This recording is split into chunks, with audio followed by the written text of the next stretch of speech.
our regular meeting, our Sinai meeting to order, November the 19th, 6 o'clock, here at City Hall. Would you please stand? Pledge of Allegiance, please. Ms. Raymond, would you please lead us in the pledge? I pledge allegiance to the flag of the United States of America and to the republic for which it stands, one nation, under God, indivisible, with liberty and justice for all. Thanks, everybody, for being here. Okay, first order is call the roll, please. Mayor Pro Tem Brown. Here. Mayor Hogue. Here. Councilmember Morrison. Here. Councilmember Randalls. Present. Councilmember Raymond. Here.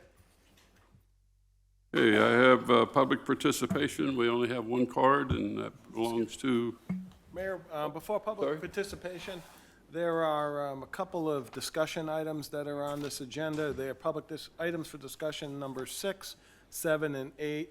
Those items need to be placed on the next council agenda after this meeting, and you can add those to items for discussion 17, 18, and 19. okay, all right, everybody, we're taking the 3 items off of this agenda, items 6, 7, and 8, off of Sinai, and we're putting them on the regular agenda as 17, 18, and 19. Okay? So you just look, I'm just wondering why. Those were items for discussion that Councilman Morrison sought to add on to the last agenda. They never made it on the agenda, therefore, they're not old business, they are new business. They're being reinstated and placed on the agenda for the first time. And as you know, each council member has the right to add items on the agenda for discussion. So Councilman Morrison has requested that these items be placed on this agenda. It's just in the wrong place. It should be under the new council. Thank you. yeah, all right. All righty, we can get on with our public participation, and I have just one card, and that's leave Mr. nominee.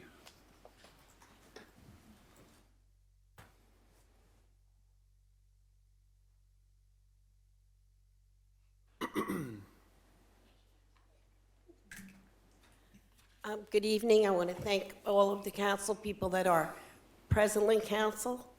And I wanted to say that as a member of the community, everybody's doing a great job. I also would like to say that as we move forward, can we put the election behind us and all work in a civil manner? We don't want this to become Washington. We're Cape Canaveral, 1.9. We're all neighbors. And I don't want any of this nonsense. I don't want to have to go out and listen to it. And I know it will start with the people that sit in these chairs. My next very important thing that I'd like to add is, as we move forward, Rocky has been our mayor and sat in these chairs and has done an awful lot of good things for our community. And as we grow, people want change. And I feel Rocky is a walking encyclopedia for the city of Cape Canaveral. And some of you change 4 years, 3 years, depending on what's going on. And we lose some continuity. And I would hate to see the continuity that the people before you have worked so hard to achieve disappears. So my recommendation for anybody that is going to continue to stay or is going to be added is to think about making Rocky an ambassador to our city. And this ambassador, we would use him as an expert on what has happened previously, and he would be able to speak with the council people. He would be able to speak with the people in the community who only see him as our mayor, as Joe Morgan was only the mayor of Cocoa Beach. And wherever he goes, he's introduced as Mayor Randalls, Mayor Rocky Randalls of Cape Canaveral. And I would hate to see that title go away. He's worked too hard. He's done too many good things. He was our postmaster general.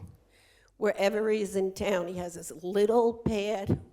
What can I do, neighbor? Is there anything I can do? And if he doesn't get it done, he does get back to you. So I, who almost 30 years here, I've seen him let the homeless in his garage. He'd say, Rock, you're making me nervous. You know, you're getting older, you can't run as fast. He goes, I'll think about it, I'll think about it. But he does so many things that people don't know. I've sent people to him for jobs, and he goes and knocks on doors for them and gets them a job. I've seen people not have food. He goes and gets the food. And I don't want us to lose this treasure. So 29 years, I think, just as an historian is important, I think Rocky as an ambassador is more important.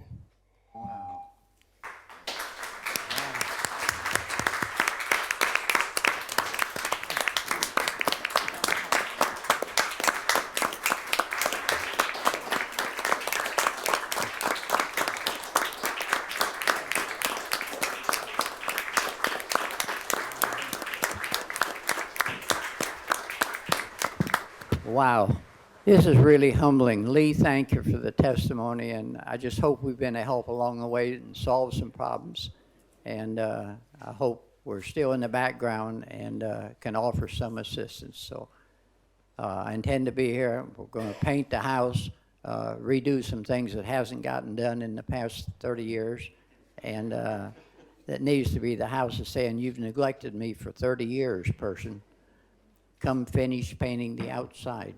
So that will be the task, but I'll be here. Lee, that was a great motion, thank you. And I'm so honored, and whatever benefit we can be, I think the important thing is not so much of I, but the fact that we probably need to work together. I had the privilege of going to the Brevard County Commission, Commissioner Lober's there, and he presented me with a big plaque down there. And I had with me our interim city manager, Todd Morley, and Mike was able to be there and got them some, I guess, information in front of the county commission about that. And that was the one thing that I gave the credit to. And, you know, anybody can stand up here with a microphone and talk if people are in a chair and can't move and get out. But it's the staff that we recognized this morning, the staff that makes it possible. And I think I may have made a point, Commissioner, that Cape Canaveral has been very fortunate. We've been able to back train the people. So if the person doing the particular job that you're coming in needed for a permit for something is off that day or out for illness, we have somebody trained. We don't have to tell you, well, could you come back tomorrow, because we don't have nobody can do that. And that's one of the strong benefits in our strong community here. And we'll continue. And thank you for the recognition. This is truly above and beyond what an 82-year-old man really expects to get, but it's appreciated. And thank you, Mayor, for giving me this time to stand up and talk. Thank you, audience.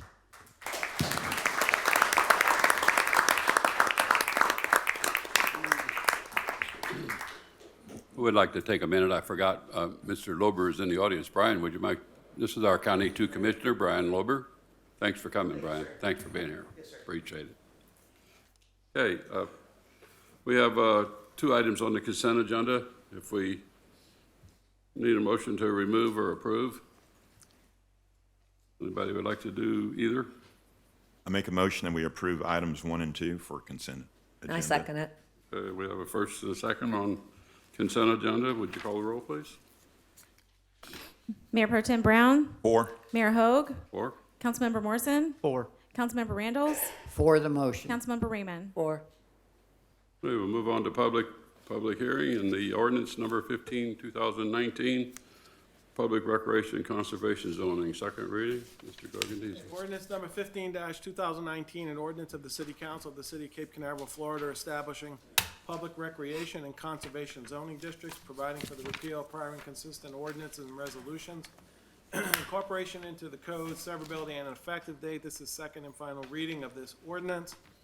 As the council is aware, city staff is currently undergoing a comprehensive process of updating the city zoning map. One aspect of updating the city zoning map has to do with property that's currently being used as public recreation, as well as property that's currently designated conservation. This ordinance would establish two new zoning districts, one for public recreation property and another zoning district for conservation property.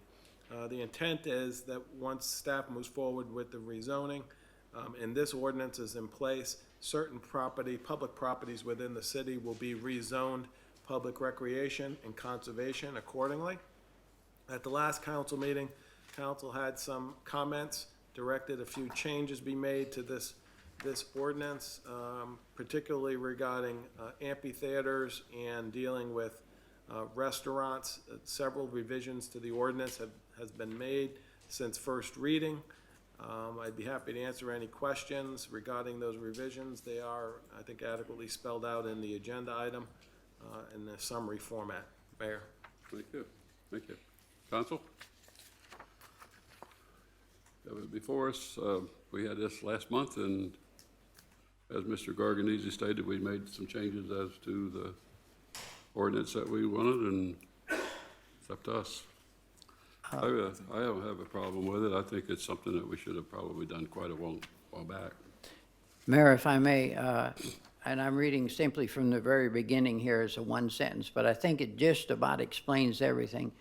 The intent, I'm on page 2 of 6 of our public recreation here, and the intent of the public recreation zoning district is to provide land for public facilities and active recreation while preserving the open space for enjoyment of nature. That kind of, whoever put those words together kind of took the whole 16 pages and put in there, and it's really preserving the area that we have and letting it be continued for public recreation. And I think that pretty well sums it up. So if you wish to go to the audience, because it is. Is anybody else before we go? Mike? I just think that the changes we made add clarity to it, and I'm ready to move forward with the. I'm going to go out to the public. Anybody else? Are we I think it's a ready to go? positive change. All right, anybody would like to speak on this? We didn't get a card, but you're welcome to speak if you want. Hearing nothing, we'll close public hearing, and we'll move for a motion. I'd like to make a motion that we accept ordinance number 15-2019 as written. I second it. Okay, we have a first and second on ordinance 1519, 2019. Call the roll. Mayor Pro Tem Brown, 4. Mayor Hogue, 4. Councilmember Morrison, 4. Councilmember Randalls, For the motion. Councilmember Raymond. 4. Okay, our next item is ordinance number 17, 2019. It's the zoning district for Oak Lane. Second reading, Mr. Garganese. Ordinance 17-2019, an ordinance of the City Council of the City of Cape Canaveral, Brevard County, Florida, amending the supplementary zoning district regulations regarding Oak Lane, providing for the repeal of prior inconsistent ordinances and resolutions, incorporation into the code, severability, and an effective date. This is second and final reading of this ordinance. Also a public hearing item. There have not been any changes to this ordinance since the council passed it on first reading. This ordinance, if adopted, establishes some regulatory guidelines that are peculiar to Oak Lane relative to various encroachments that are currently, or private improvements that are currently within the Oak Lane right-of-way, as established by the right-of-way and maintenance map that the city council approved at the last city council meeting, which has now been officially recorded with the clerk of court for Brevard County. Mayor. Thank you. This has been since 17, as it indicates. We've been working on this ordinance, so it's here for final approval, and I would like to ask the motion for or first of all, if y'all have anything in the, we'll go to the public readings, or public hearings. I don't know, we kind of beat this one to death, I think, but we got something that we want to say. Well, I would like to comment on this, Mr. Chairman. This has been on our agenda since October of 2015. An investor came into our city and wanted to build some homes, and they did. And the residents wasn't happy with the situation, and it's been a back and forth. And I guess we're at the point now where both sides, the new residents and the old residents of the area, which is Oak Lane, have come to an agreement, and I would speak for encouragement of it. This is the second reading, and it's been a 4-year, I won't say battle, but it's been a 4-year discussion item. It's eaten up a lot of time, effort, and energy, and caused a lot of dissension, but it looks like we've got it to the point of everybody agreeing. So I certainly speak for it. So, Thank you. Other comments? Public? Open it to public. Nobody wants to speak on it, we'll close public hearing and we'll call for a motion. Mr. Chair, do you need a motion on this? Yes, sir. Yes. I understand the reason for this ordinance, and Randall's would move for adoption of ordinance number 17-2019, and this is the second reading of this. Thank you. Second? I second. Thank you. Okay, motion has been made and seconded, and we will call the roll, please.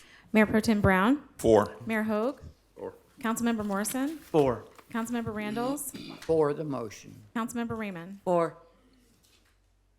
okay, our items for discussion has been moved, so we're gonna go up Got ordinance 18-2019. number 5, I'm sorry. I checked it off as I was talking. Okay, item number 5 is ordinance 18-2019, adopting the general funds, the special funds, revenue funds, projects, and all of our enterprise funds. And this is the second reading. Ordinance 18-2019, an ordinance of the City of Cape Canaveral, Brevard County, Florida, adopting amendments to the annual general fund, special revenue funds, agency fund, capital project funds, enterprise funds, and enterprise capital fund budgets for the fiscal year beginning October 1, 2018, and ending September 30, 2019, providing for the repeal of prior inconsistent ordinances and resolutions and an effective date. This is second and final reading of this ordinance. This, in essence, is just a true-up from, of the previous year's fiscal budget. The city's required by law to true it up with respect to the revenues and expenses as they become booked at the end of the year. So just a house cleaning, final house cleaning matter before the auditors come and audit the books. Daniel, would you scroll that up a little bit, just so that it's visible to what we did? The funding was just, as it's shown on the screen. Like our attorney says, it's just a matter of house cleaning and putting stuff back where it belongs. So we're going to call for a motion on ordinance number 18-2019. Public input? I didn't have any. Oh, okay. Anybody got anything they want to say again? I don't have any cards on that stuff, so. Close public hearing. All righty, we'll call for a motion. Mr. Chair, if I could, I'll let somebody make the motion, but it's just a thought for those of us in the audience, and perhaps me too, that may not understand that we make a budget here in our city in the month of June for the next year, starting October through the end of the next year in 2020 now. And we anticipate what items are going to be done, just like anybody's budget. A budget is planned. Some of the things that either didn't get done because we didn't have a chance, or the contractors hasn't got done with it, or maybe we postponed them, or we may have had an emergency air conditioner repair that we didn't have in the budget, so we're moving it back to there. It's simply putting the end of the year as it actually happened, not perhaps like we budgeted as a plan, and sometimes we didn't get everything done that we planned, and sometimes we spent money that wasn't in the plan. So this is just correcting the budget to show that it is versus the actual. And the finance director, did I quote that right, or am I saying it correct? Is there any change? Okay. Mary, if there is no questions or any input from the council, if you have no other, Motion. okay, Randall's would move to approve ordinance number 18, 2019 at the second reading. And I second it. Okay, we have a motion and a second. Call the roll, please, on ordinance. We get my ordinance again now. I lost my track here. Mayor Pro Tem Brown, 4. Mayor Hogue, 4. Councilmember Morrison, 4. Councilmember Randalls, For the motion. Councilmember Raymond. 4. Before we close, I'd like to personally take a moment and thank Rocky. Rocky and I started working together in 1984, I believe it was. Something like that, I guess. And like everybody commented prior to, Rocky has done a lot for the city. I was on the city council and he came on with us, and I have really appreciated working with Rocky, and he does, like somebody said, he's a walking encyclopedia. Rocky knows a lot. I'd like to just thank him personally, and I'm sure the rest of the council will have something, but before Rocky goes, I'd like to personally thank him for working with Thank you. you, boss. You got it right. Thank you. Okay. Mr. Mayor, I'd Yep. like to echo what you said and respond to Ms. Lee's statement. I think, when you make a decision to run for city council, some of you may have, it's one thing to see your name on the ballot, and it kind of becomes very real at that point, and then to get elected, it's an honor. And very quickly, you'll find out, it's not for the money, I can tell you that. But when you go through the motions of a 36-month city council member, it can be overwhelming, it can be emotional. The burden is heavy at times, and I have nothing but respect for everyone up here. Yeah.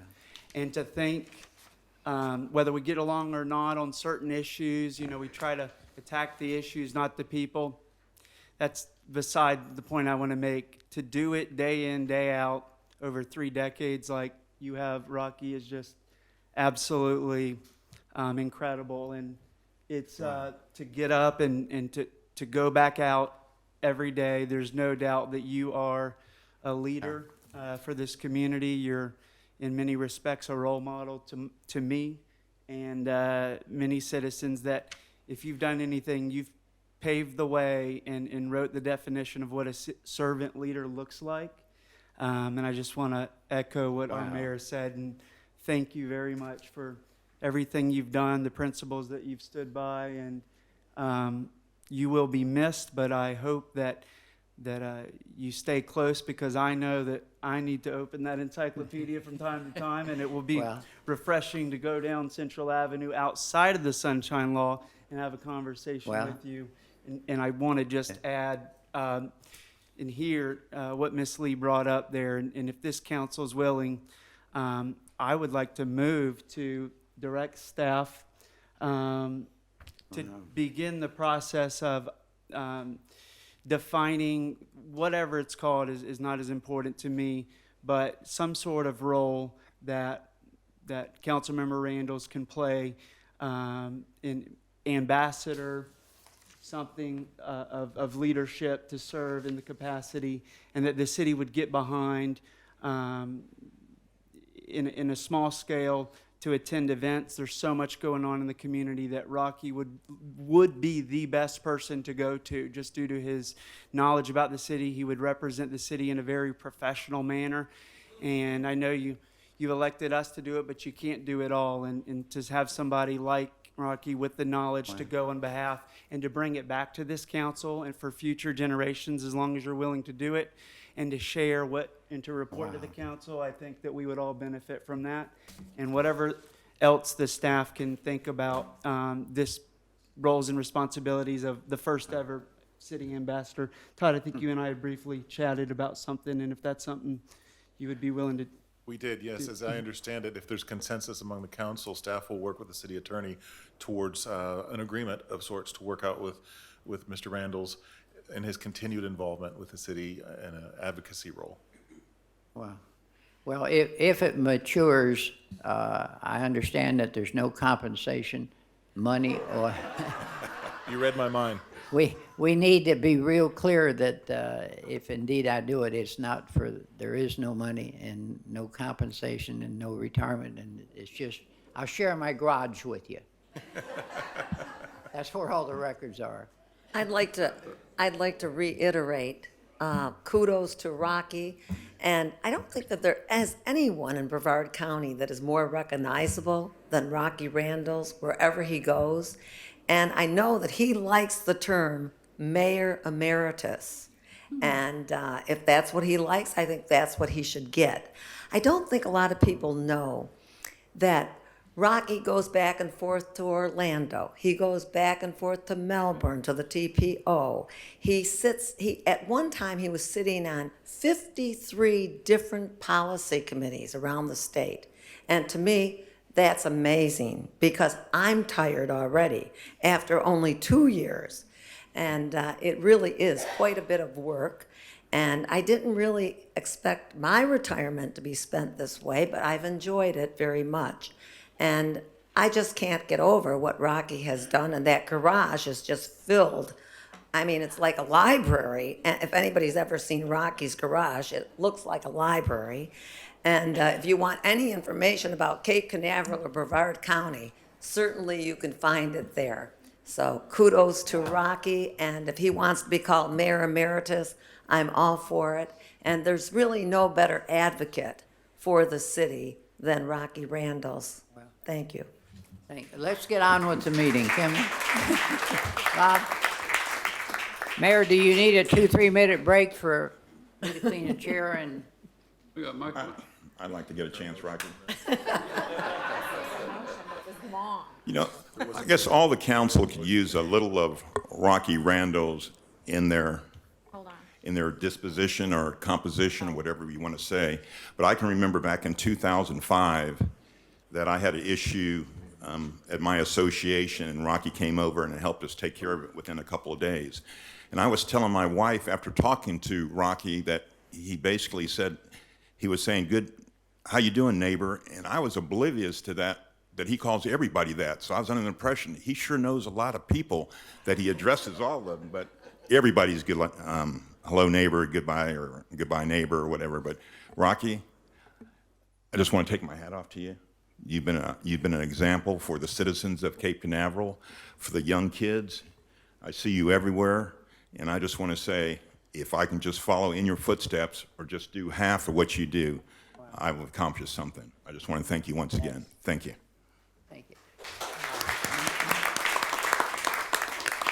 Do you need a Just relax a minute. We had a motion to make Mr. Randall's ambassador to the city of Cape Canaveral, which I wholeheartedly agree with, and I would like to have somebody second that motion I'll second it. so that we can call the roll on it, please.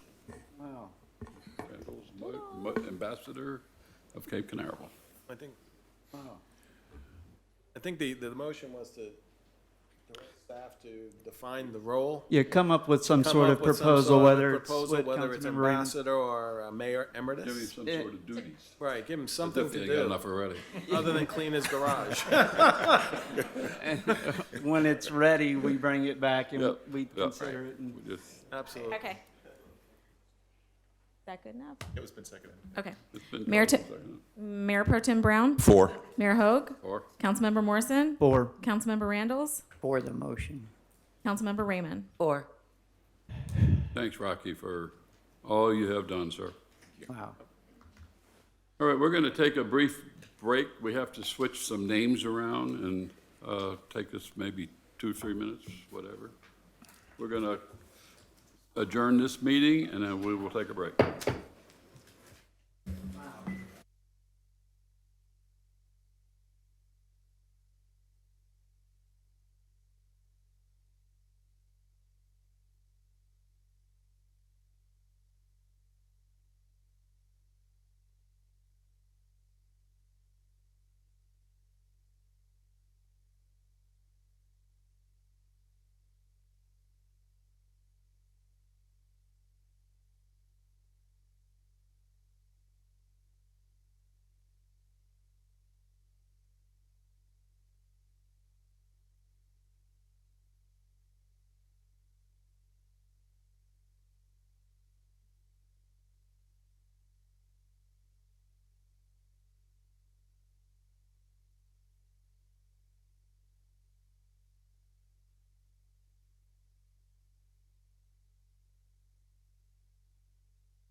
Could I have all the previous council come up to the front of the dais, please?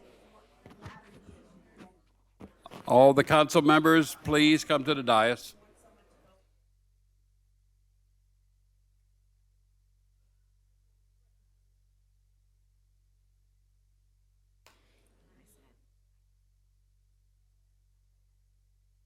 Right, right. No, no, we have to.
Everybody right on?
We're going to reconvene for our council meeting, our regular meeting of November 19th.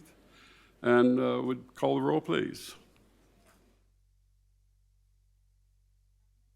Here. Here? Councilmember Kellum? Here. Councilmember Raymond?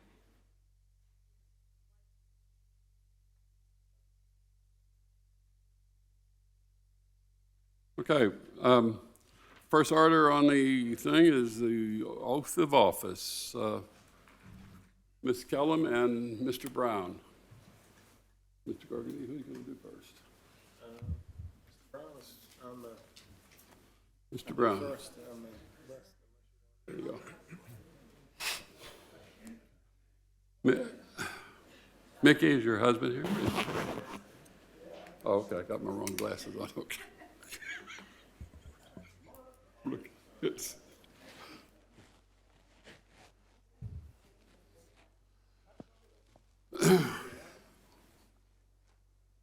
I thought you had the Bible.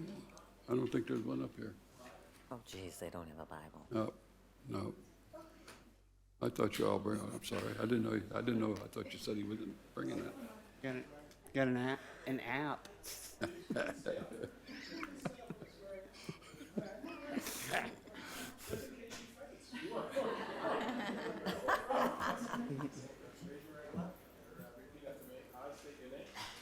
I, Nikki Cullen, do solemnly swear That I will support, protect, and defend that I will support, protect, and defend the Constitution of the United States of America the Constitution of the United States of America and the state of Florida, and the state of Florida, and the charter and ordinances of the city of Cape Canaveral, and the charter and the ordinance of the city of Cape Canaveral, and that I am entitled to hold office and I am entitled to hold office in the city of Cape Canaveral, in the city of Cape Canaveral, and that I will faithfully perform and I will faithfully perform all of the duties of the office of city council all the duties of the office of city council of the city of Cape Canaveral, so help me God. of the city of Cape Canaveral, so help me God. Congratulations, you are duly sworn.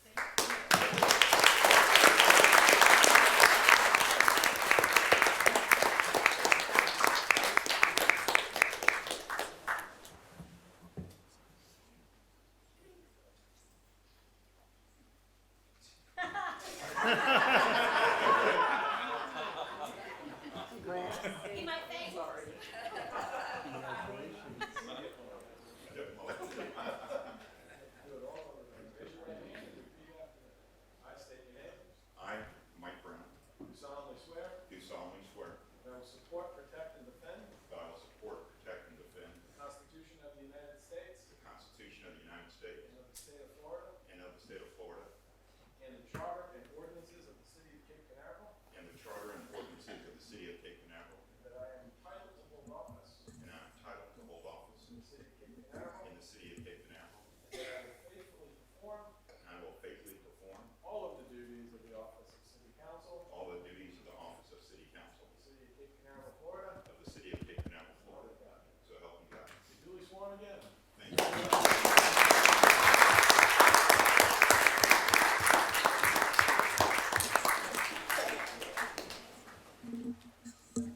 Brad. Thank you.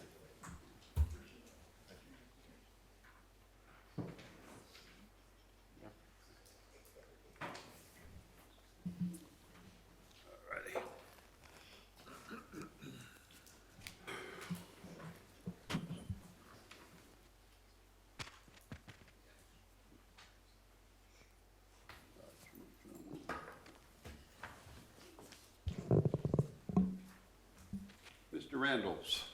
Would you step forward, please, to the podium?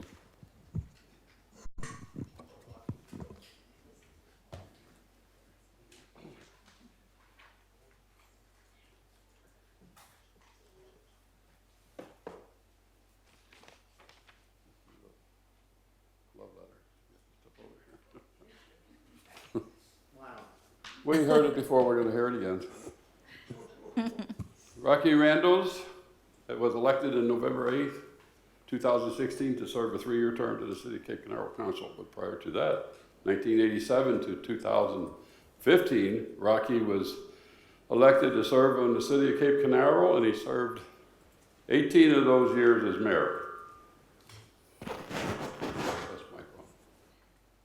Within 31 combined years of dedicated service, Rocky is the longest serving member of the City of Cape Canaveral's history.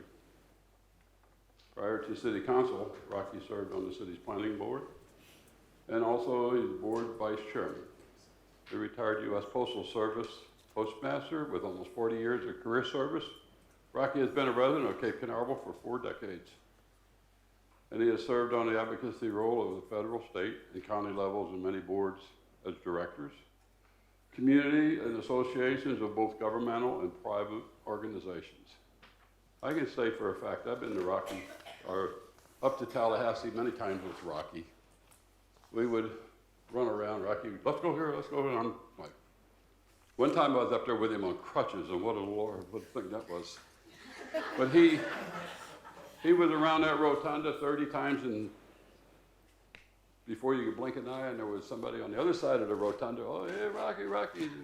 He's dragging me off somewhere to see some guy, and I'd ask Rocky, I said, who's that? Oh, that's Senator so-and-so from over, and then everybody up in Tallahassee, they know Rocky, believe me. Even downtown people in the cafes and everywhere we go, hey, Rocky, everybody.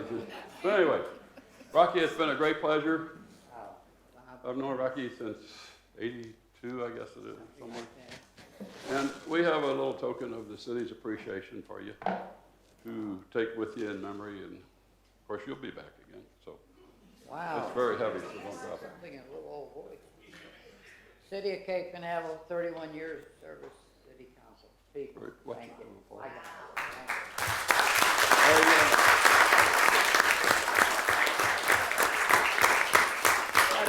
you. It kind of hurts to say goodbye, but we aren't saying No, goodbye. no. He's going to be around. So, We'll be Rocky, it's been a available. pleasure. Thank you. Thank you, Mayor. That's all right. You can put that mic back if you want.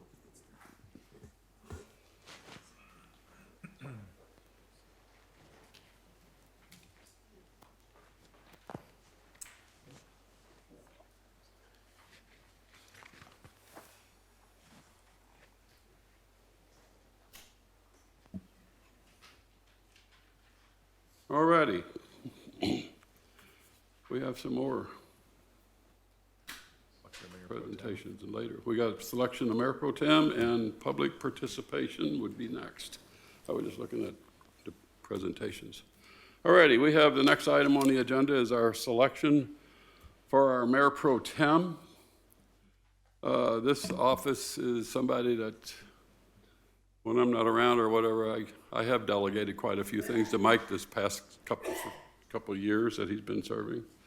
I would like to open the floor for nominations for Mayor Pro Tem. I'd like to nominate Mike Brown to continue as Mayor Pro Tem. Okay. Have a second? I would like to nominate Angela Raymond to be Mayor Pro Tem, only because I think it's, Wait, we got to. I'm sorry.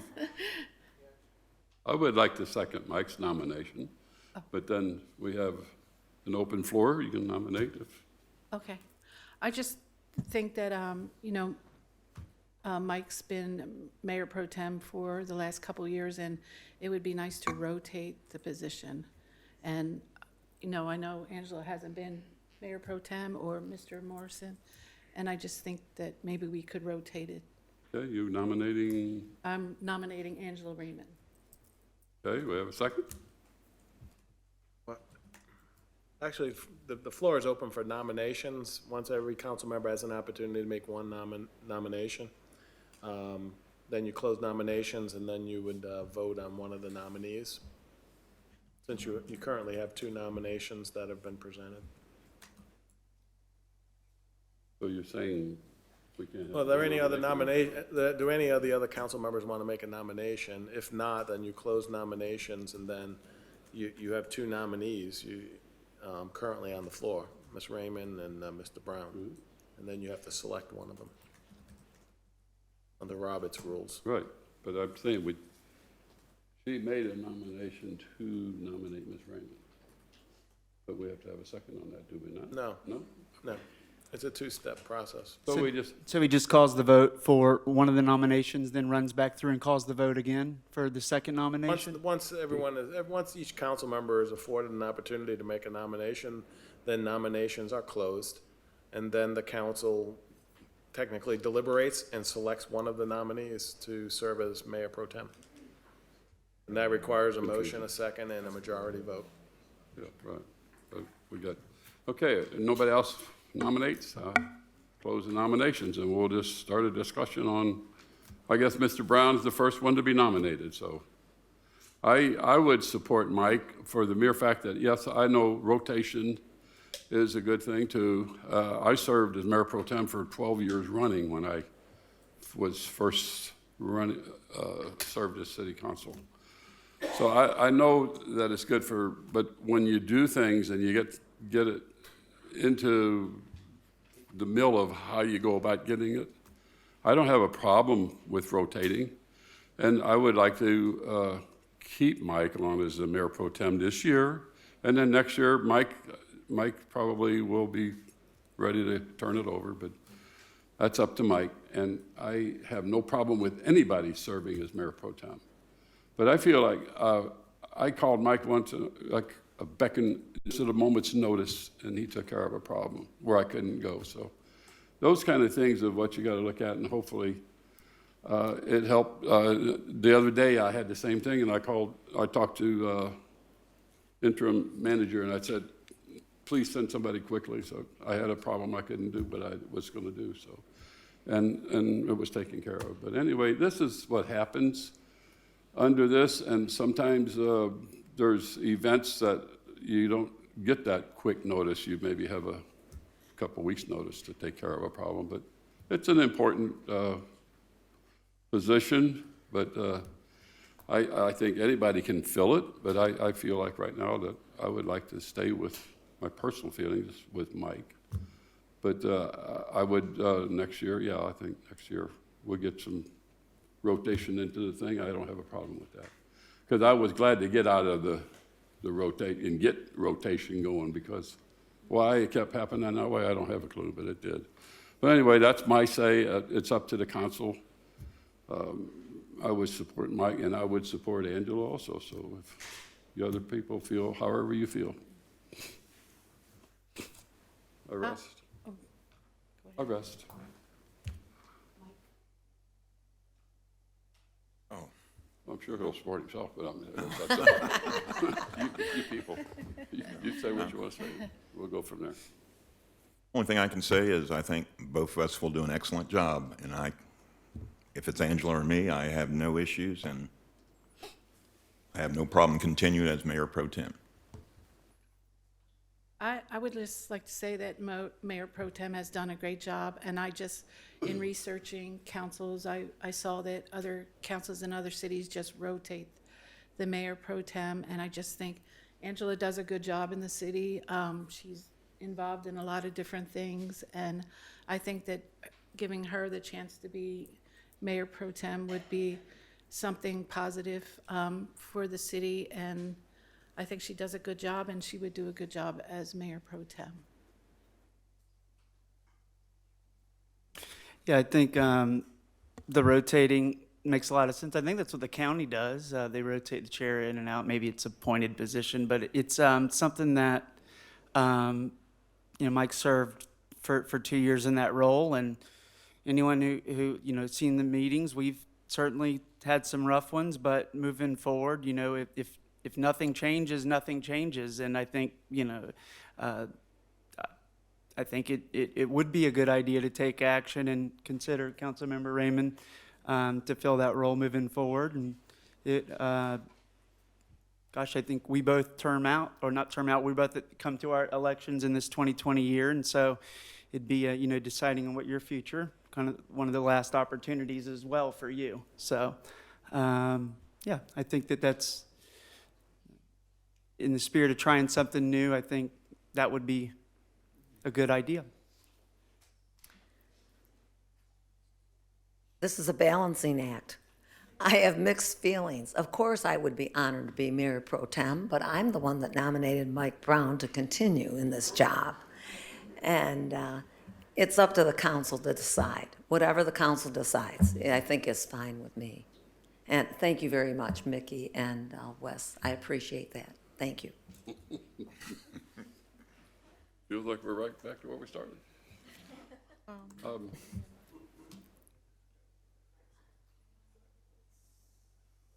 I would call for a vote on Mike Brown. I support Mike.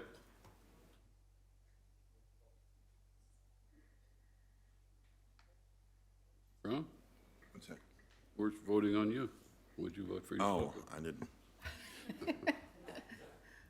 I would support myself. I think I've done. You know,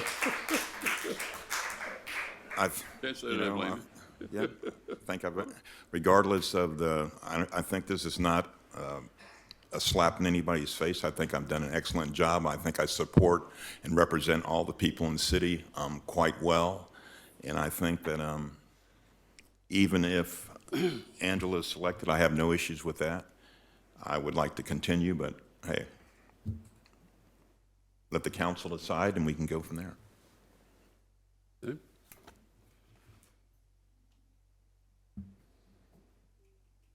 You, Consider that a motion in a second. So we you got- need to vote. we have 2 votes for Mr. Brown so far. Now we're moving down the line.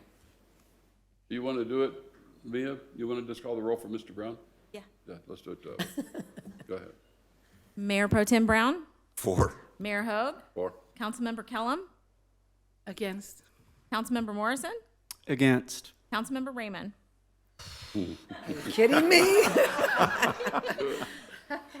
I mean, this is very difficult, but I have to vote for Mike Brown. All right.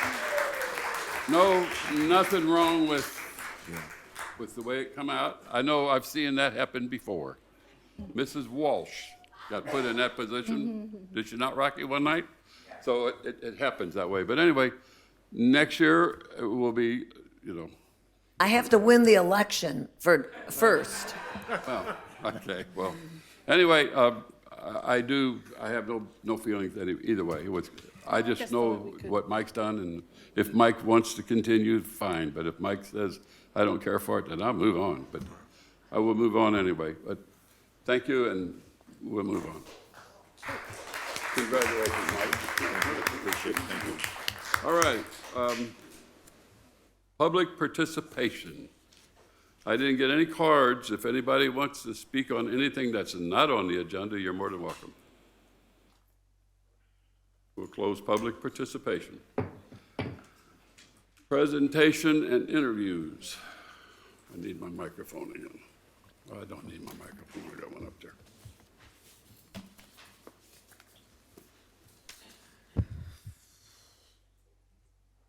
Who's here for the zoo to get it? Who? Is somebody here for? Keith Winston is here. Oh, okay.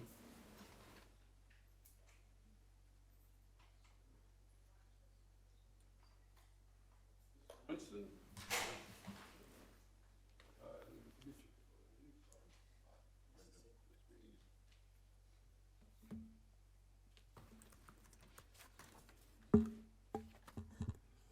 We, as the city of Cape Canaveral here, we have Mr. Winston from the Brevard Zoo. We have a proclamation for him to take back, and I know y'all are into the zoo and the aquarium that's coming about, and that's hopefully going to be part of their community. We got a lot of whereases, so I'll skip the whereases and just read the sentences. It starts off, whereas community involvement was the genesis of Brevard County Zoo, continues to be its heart more than 25 years later, and more than 16,000 Brevard residents from various industries, including aerospace and the military, designed and built the Brevard Zoo. Brevard Zoo opened its doors in 1994 and today serves more than 450,000 visitors each year with a vital and necessary mission of wildlife conservation through education, participation, and the Brevard Zoo has consistently been rated in the top 10 list of zoos across the nation and is recognized as a hub for sciences, education, and conservation in our region. And the Brevard Zoo is in the process of planning and funding the development of a world-class aquarium in Port Canaveral that will serve as a center of the Indian River Lagoon restoration. Nearly 80% of Brevard County residents support an aquarium near Port Canaveral as part of the conservation campus that supports marine restoration, education, and recreation. And the city of Cape Canaveral endorses the goals of environmental preservation and economic vitality through its unwavering support of the Brevard Zoo's aquarium project. And the city of Cape Canaveral encourages all of its residents of the city to support the Brevard Zoo aquarium project and take the time to visit and become educated in the importance of environmental restoration and preservation. Therefore, I, Robert Hope, Mayor of Cape Canaveral, Brevard County, do hereby proclaim support the Brevard Zoo efforts to bring a world-class aquarium to Brevard County. Signed and sealed the 15th day of November, 2019. Thank you, Phil. Thank you. Thank you for your support, everybody on the council and citizens of Cape Canaveral. We're really excited about this project, and we're really excited about becoming your neighbors. And that is a really exciting aspect to us. We hope to bring this to the community. It's a heavy lift. The worst thing I hear in the community is, congratulations, we're so excited you're building an aquarium. And my answer is, we're not there yet. We have a ways to go. We are about $24 million in terms of funding, but we have quite a bit more to go, and we'll know more about that later this year. Before the end of the year, we'll have a price tag for the aquarium.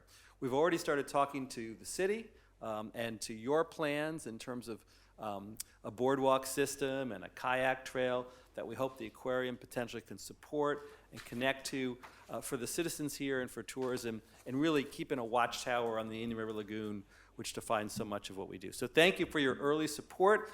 This is just the start of the ball rolling down the hill, and you guys are early adopters, so thank you again for that.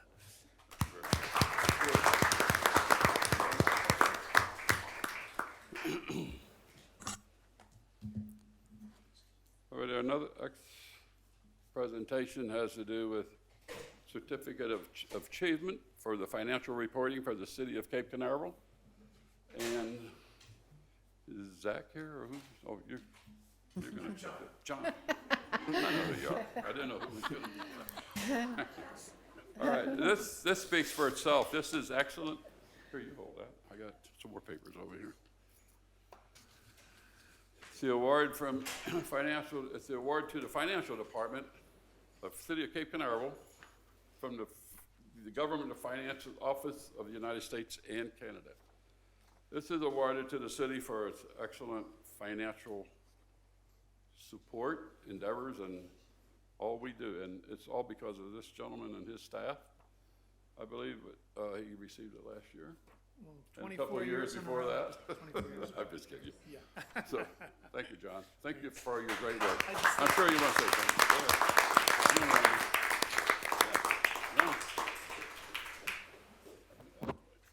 I'd just like to say awards are wonderful, but what's more wonderful are the people who make these awards happen. My finance staff, Melinda Usier, Cheryl Paleo, Candace Blake, and Ginger Wright, have done an outstanding job. And it's more than that, it's a staff in addition to that. The Cape Canaveral staff, with their cooperation, helped make this possible. And the thing about finances and getting awards like this is you can't just get it right the last month of the year.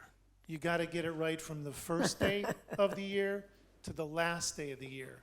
And the dedication of this staff, I'll just say, this city is extremely lucky. The directors in this city and the financial staff and all the support team, it doesn't get any better. Thank you, 24 years in a row, and while I'm here, we'll just keep this going. Thank you.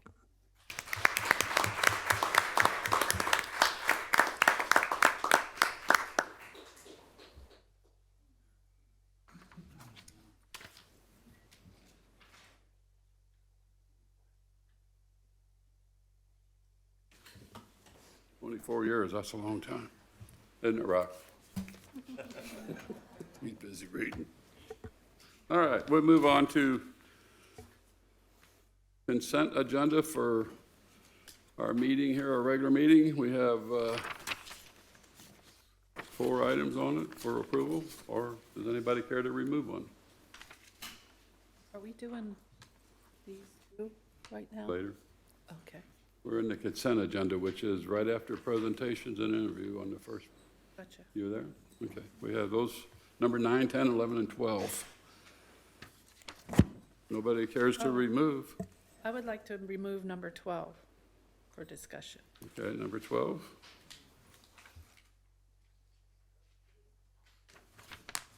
Anybody else need a?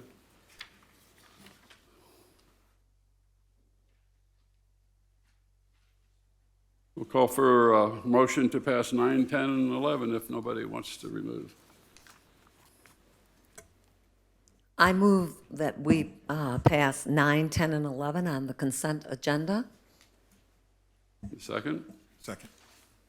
Okay, we call the roll for number 9, 10, and 11, please. Mayor Pro Tem Brown, 4. Mayor Hogue, Or? Councilmember Kellum, 4. Councilmember Morrison, 4. Councilmember Raymond. 4. Okay, number 12, Ms. Cullum? Yes, I had some questions about the splash pad and looking through some research and everything and why I was campaigning. A lot of people were asking me about, and I guess this is the time to bring it up, and I'm not really sure, but for the money that we're spending, the millions of dollars and the 1,800 square feet that the multi-generation center will be, why we don't have a pool. And I talked to you about this earlier, and I talked to Todd, and he said that this was the point to bring that up.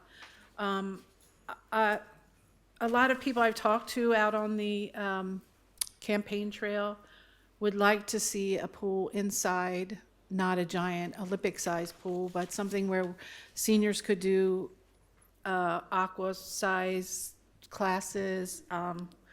So I was wondering if we could discuss that and talk about directing the staff to find out what the costs would be to add. And I know in my research, I found out that fiberglass pools are cheaper than other pools, what the cost would be. And, you know, we don't want to delay the multi-generation center anymore. If we could look into it to see if we might be able to add a pool for young children. We could do, you know, children's swimming classes. A lot of senior citizens can't get to the ocean. If we did it inside, it would be less maintenance, and it would be year-round swimming. We could do special needs classes there. And I think it would be, you know, the highest, best use of the 18,000 square feet that it's going to be, that adding a pool would be something that would benefit the community and the senior citizens of our community. So I just wanted to bring that up and discuss it and see where it went. I don't have a problem with discussing it at all. I don't have, whatever the citizens want, but we had, quite a while back, we had a request for a city pool, and that everybody basically threw the idea back to Cocoa Beach had one right by, but I hear what you're saying, and I don't have a problem. I don't know what the cost would be. Nobody knows.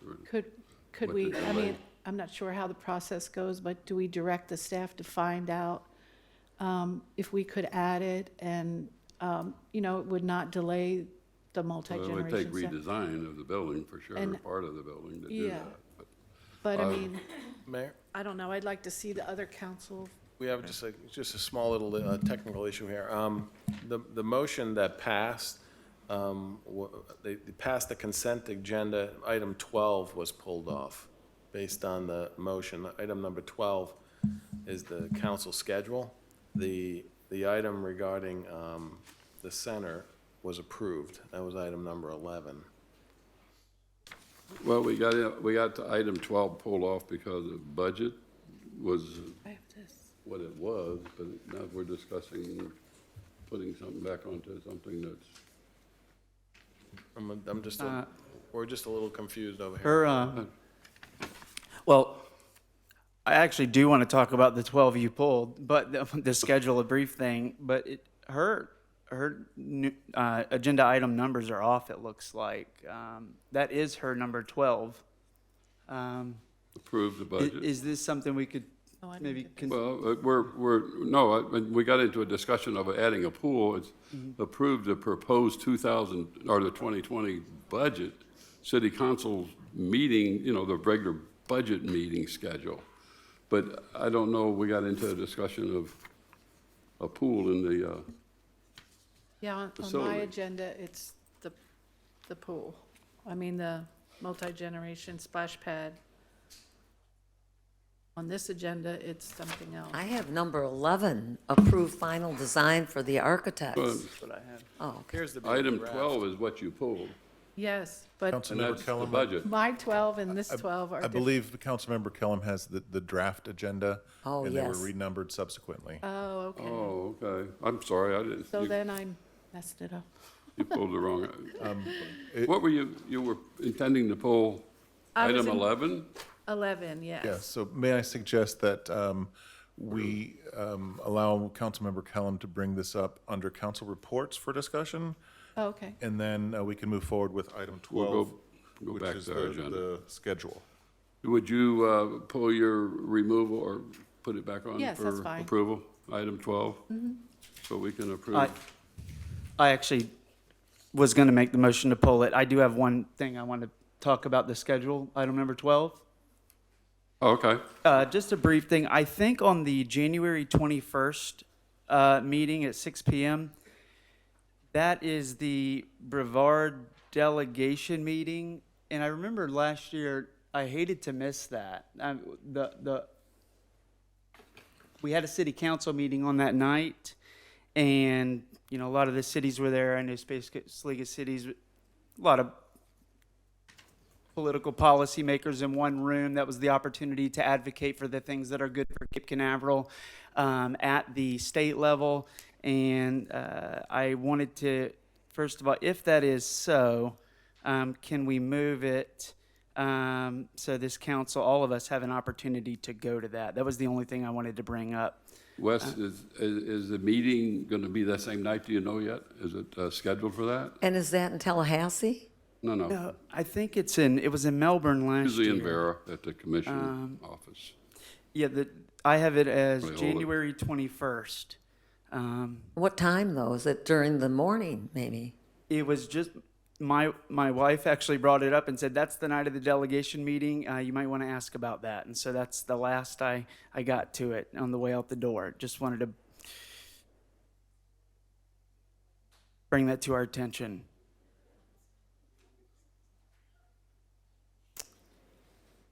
Are you looking, is that what you're doing? Yeah, I'm looking it up as fast as I can. Excuse me, I just have a point of reference. Was that the same delegation meeting, Todd, that I spoke at? When we went to The the port? legislature's delegation. Legislative delegation at the port. Is that the same type of delegation meeting we're talking about? It's once a year, every year they hold that. Well, the one I don't know which one September you were at. 25th at the port was a delegation meeting. All the delegates were there. This Is was that at- what we're talking about? Brevard Legislative Delegation. That's what that was. Well, she's saying it was at the port. It was at the Yeah. port. It was there at the I was port, there with September you. 25th. That's right. I spoke yes. about the transportation. You did. Yes, Is that the same night, Wes? I believe that is the same one. But This is January 21st. I'm not finding anything for that date, so we may not have an issue. I thought But they my do wife it. is usually right on these Okay. things, I will But I decide, thought so- they do it in the fall. That's my point, is I thought it was in the fall that they do that delegation meeting. For the two I don't sessions, know. I think it's twice a year, right before they go into session. Twice a year? Yep. If I can't find it, I don't have a point. So I, don't want to make a huge issue of it, but if the council, we could approve this as written, and could we use the reserve date if we gave enough Why time? couldn't we move it to the 7th and just be safe? Would that, or? Well, what's the or reserve we date? gotta- Wait, we on a budget constraint. Let's think here a second. John? What time frame could we move it from the 21st of January to what date would be the best for your office for this budget? Council meeting. Yeah, but I mean, Okay, just wondering. it doesn't make any difference. No, I'm just saying, I know there's a lot of times there's constraints of when you gotta, but if we move it to the, if we move it to the week later or whatever, it's, Oh, the They only don't have to problem do it, is, if you move it the week later, I won't be here, because this is how I plan Yeah. vacations. When I have to work around my council schedule, thank you. Well, I have no issues if we move it to the week before to accommodate Councilman Morrison Seventh. on the 14th. The 7th would be. Or the 7th is the day The reserved? reserve Okay, I date. have no issue with the 7th to I don't have a accommodate problem with him. moving it, if that's, you know. Wes, we can just move it to the 7th, is that reserve date's all right?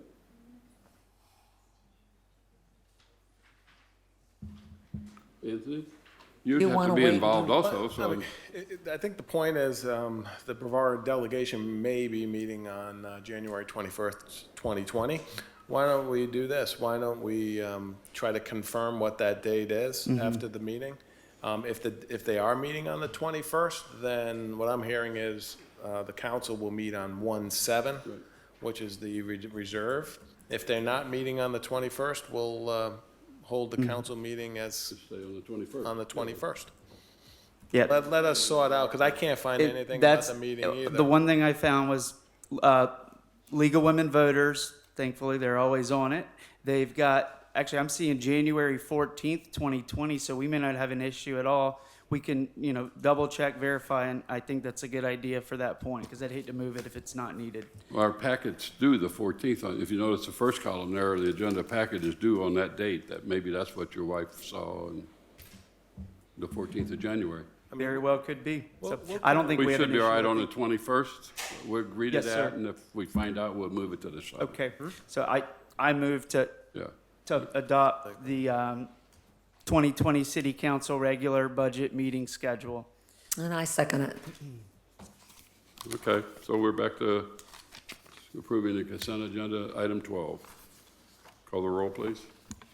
Mayor Pro Tem Brown, 4. Mayor Hogue, 4. Councilmember Kellum, 4. Councilmember Morrison, Or, Councilmember Raymond. Or, Now, if we find out it's on the 21st, we'll be putting it on the 7th, but otherwise, we're good to go. All right. Items for action is appoint a council member to the alternate voting delegate to the Space Coast Transportation Planning Organization. and I would like to nominate Mickey Kellum to be the alternate voting delegate to the Space Coast Transportation Planning Organization Governing Board. And I think this year, she would be the alternate, and I think Carolyn from Cocoa Beach will be the person on that board. It alternates, from what I understand. Thank you. Okay, Ms. Kellum, you understand what we're Yes. putting you on? Okay. Okay, call the. Do we motion. have a second? Don't need it. Do we? We don't need a motion. Okay, Second. all right, thank you. Well, it's been seconded. Good. I second it. I'll second it. Yeah, I don't have a problem with it. We'll just call the roll. Mayor Pro Tem Brown, 4. Mayor Hogue, Or, Councilmember Kellum, 4. Councilmember Morrison, or. Councilmember Raymond. 4. all right, we're to our items on discussion. This is where we moved 3 items from the old agenda. Mickey, do you have the correct agenda now? Do we have a Do we have correct another? copy, please? Sir? Thank you. I did that before, and I didn't think of it. Thank you. Thank you. All right, we're at the items or discussion. It shows 14, 15, and 16 there, Mickey. Oh, okay, Millie. gotcha. Good. We're going to add 17, 18, and 19. Those are the 3 items from the other agenda that we moved. So they'll become 17, 18, and 19. All right. Okay? If you go back to your agenda, the first agenda, items 5, 6, and 7, I believe it was, we're moving. Okay. Or 6, 7, and 8, I'm sorry. So they are, They're 17, 18, and 19 now. okay, gotcha. Okay? Sorry. Our first item is a review of code of conduct submitted by Ms. Raymond. Yes. These 3 items are yours. All right, thank you. In order for meetings to conduct city business efficiently, it is mandatory for current council members to review the code of conduct and Robert's Rules of Order. After researching current practices, some councils fine a member for inappropriate behavior or ineffective actions and lack of cooperation. Hopefully, this won't be necessary at this time. But I would like to review some of the code of conduct. I feel it's necessary. This is something that When we become a council member, we sign and we pledge that we will abide by it. And I just want to point out a few things on the code of conduct. Excuse me, the mics are on. I affirm that the proper statutory and city charter role of a council member, as with any council member of a legislative body, is to act collectively, not individually, to set and or revise and to apply the city's governing policies, and that the city manager and staff administer such policies. Then, I don't know, do you have the code of conduct up there? I'm going to the third paragraph. I will represent the interests of the entire city when making decisions and will rely upon available facts and my independent judgment. I think that's important, independent judgment.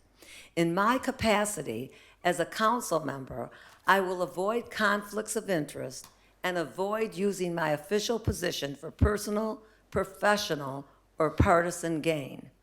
Then I'm skipping down, skip 2, because everyone could read this. I will focus on solving problems, and I will maintain appropriate decorum and professional demeanor in the conduct of city business and work cooperatively and conscientiously with others as I request or receive information, examine data, or weigh alternatives in the decision-making process. Then on the next page, the first paragraph, I will refrain from any individual action that could compromise lawfully authorized decisions of the city or the integrity of the city and my fellow council members. I will delineate clearly for any audience whether I am acting or speaking as an individual, citizen, or in my capacity as a representative of the city. The next paragraph. I will maintain in confidence any privileged or confidential information provided to me by the city and will not disclose such information publicly or to any person who has not been duly authorized by the city to receive such information unless such disclosure is duly authorized by the city council or city manager or required by law. In addition, I will refrain from copying any written, privileged, or confidential documents provided to me by the city and will keep such documents in safekeeping. Further, upon leaving office or upon request by the city council or city manager, I will return to the city any privileged or confidential documents or materials provided to me by the city while serving on the city council. Next one. I will abide by all laws of the state applicable to my conduct as a council member, including but not limited to the Government in the Sunshine Law, the Florida Code of Ethics for Public Officers, and city rules of procedure and codes of conduct. I'm skipping the next paragraph. I will enhance my knowledge and ability to contribute value to the city as a council member by keeping abreast of issues and trends that could affect the city through reading, continuing education, and training. I will study policies and issues affecting the city and will attend training programs if required by the city. My continuing goal will be to improve my performance as a council member. Next paragraph. I will value and assist my fellow council members by exchanging ideas, concerns, and knowledge through lawful means of communication. I will help build positive community support for the city's mission and the policies established by the city council. The next paragraph, I will support and advocate for my beliefs, but will remain open to understanding the views of others. Recognize that I share in the responsibility for all city decisions and will accept the will of duly authorized decisions of the city council and city electorate. I understand that my first priority as a city council member will always be to look out for the best interests of the citizens of the city and the public health, safety, and welfare. I will seek to provide appropriate leadership that nurtures and motivates citizens to be stakeholders in the affairs and achievements of the city. I will be accountable to the city council for violations of this code of conduct. I think now I'd like to move that since we all signed this, that we pledge that we uphold this as we move forward.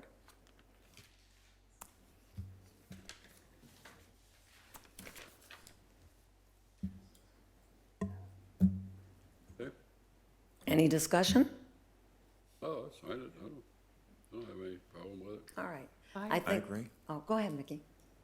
I just, as, researching for this job and preparing for what the citizens elected me to do, I read over the code of conduct, and I think it's pretty concise on what we need to do. And at the last, we had a forum, Mr. Brown was there, Rocky was there, and the citizens expressed how disappointed they were in how the city council was acting and running. And I think if we just treat each other by the golden rule, treat people how you want to be treated, and value the council, other members, respect diversity, and encourage open expression and ideas of the citizens that take the time to come to the meetings or watch them on the streaming, that, we don't need any fines for inappropriate behavior.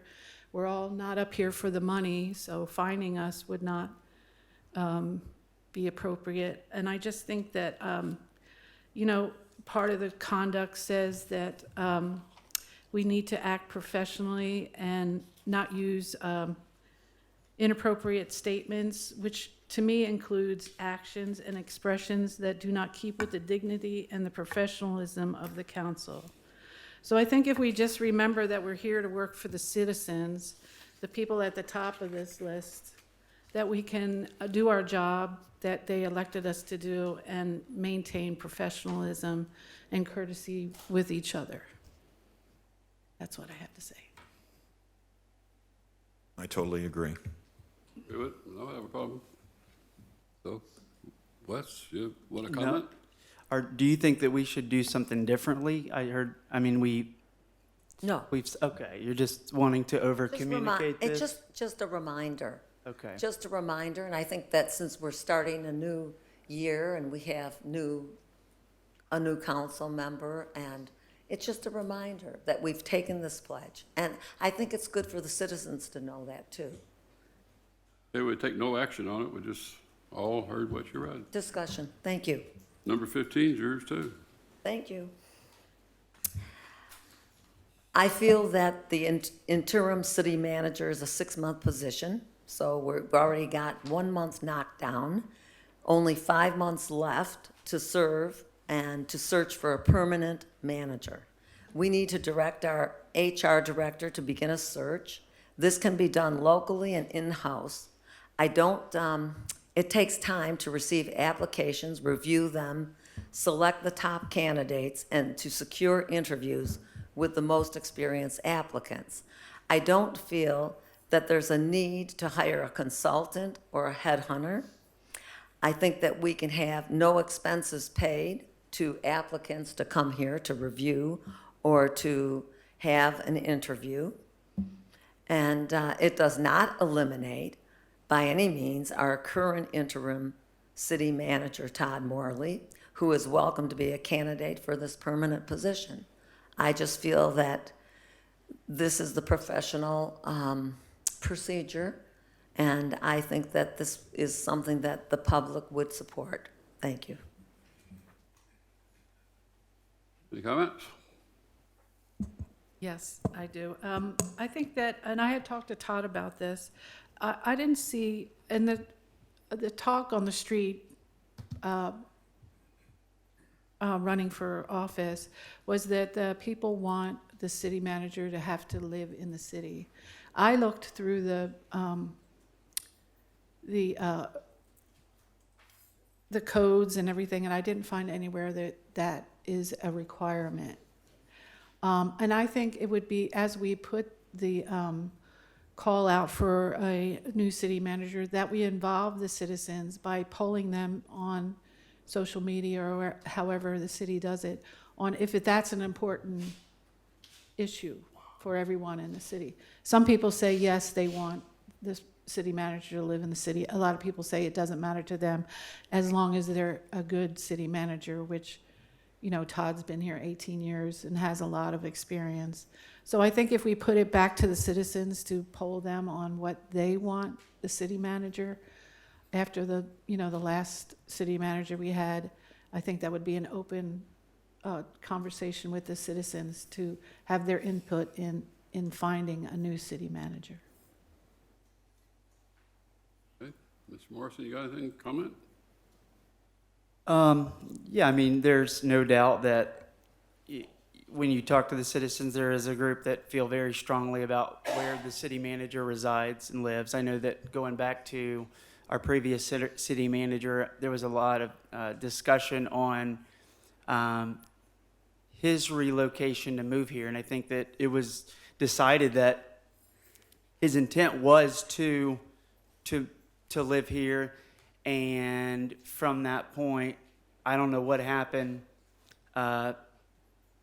He did not choose to do so. And so 8 years later, that's how long, I believe he was here roughly, 10 years later, we're here. Previous than that, you know, the city managers, I think, did live here. And so we've got this group of citizens in the community that feel strongly about that and said, you know, for me, I don't think that Todd is going to love the city anymore by moving here. I think Todd's heart is in the right place, but I certainly understand the reasoning and why folks feel that way. And so that's really a separate issue. What Councilmember Raymond has brought up is a good point. I agree that there is, if we are going to pursue, you know, the right thing, do we owe it to the citizens to go out and have, you know, prove to ourselves that Todd is the clear choice? And, you know, that's, I think, the decision that's before us today. And if we do feel that that is the best path forward, then Councilmember Raymond brings up we're 180 days out, or 150 days. And so that, if I understand it, is your question. It's not as much about where the city manager lives. I think Councilmember Raymond is saying that even if he does not live here, we owe it to go through a due diligence process. And I think that some of the concerns I remember from the last meeting was the cost of consultants, headhunters, recruiting agencies is not necessarily a path forward. There are other options. I think if you are going to do it, you do it right, and you go out and you really put the right investment in. We set a budget on what we think is reasonable to go out and do this. And so today, do we need to make that decision? I don't think that we do, but I do think that it is important we continue to talk about this at least every other meeting until that point comes. Todd has, you know, been at the helm for 30 days, and he is keeping a steady hand on the wheel. And so I do agree that this council needs to ask, you know, if we are going to do it, I would say we've got maybe one more meeting left before we make that decision, because once we get in that 120-day point, the time to write the job description, get the applicants in, and to go through that process, that's not really fair to Todd to pull something out last minute. And so it's better to know earlier than later in the process. So I am, in a long-winded statement, agreeing that I think we do owe some sort of due diligence process, whether it's headhunting or not, for the citizens, and whether or not that job criteria or qualification requires them to live in the city. You know, I'm not necessarily agreeing with that. I think that it's going to be tough to beat 18 years on a resume living in the city of Cape Canaveral. But I also think that we need to prove that. So, I didn't say anything about living in the city. No, I just meant as we're looking for another, or putting the job applications out, job out there, that we could, in the same time, poll the citizens to see if that was as important to them as some people say. The problem with that is that you don't want to limit, No, it's not. limit your just- possibilities. No, Well, Yeah. you gotta, okay, go ahead, Mr. Brown. Okay, we gave Todd Morley, the city manager, 6 months to basically, it's an interim position, I almost say a probationary period. To me, this is putting almost undue stress on a man to kind of prove himself and give him the opportunity to prove himself. At the end of the 6 months or prior to the 6 months, we should, as the citizens or the staff, be able to get some kind of feel on what kind of job that he is doing. I don't want to personally rush and put these applications out without actually giving him the opportunity, without all these things hanging over his head. I think the citizens, there's both ways. There are some citizens out there that want to see somebody locally, and there are citizens that appreciate the job that he's done in 18 years. I think we owe it to Todd to lease without all the due stress to give him an opportunity to prove himself. And I think that everything after that will take care of itself.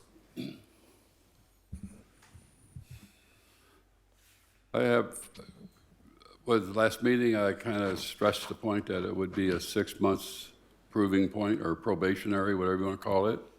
I have no intentions to go out for somebody while Todd is serving as city manager, because I would not want to be sitting in that seat trying to do a job knowing that, gee, I might just not be here next 2 months from now. So let's give him his 6 months like we agreed on.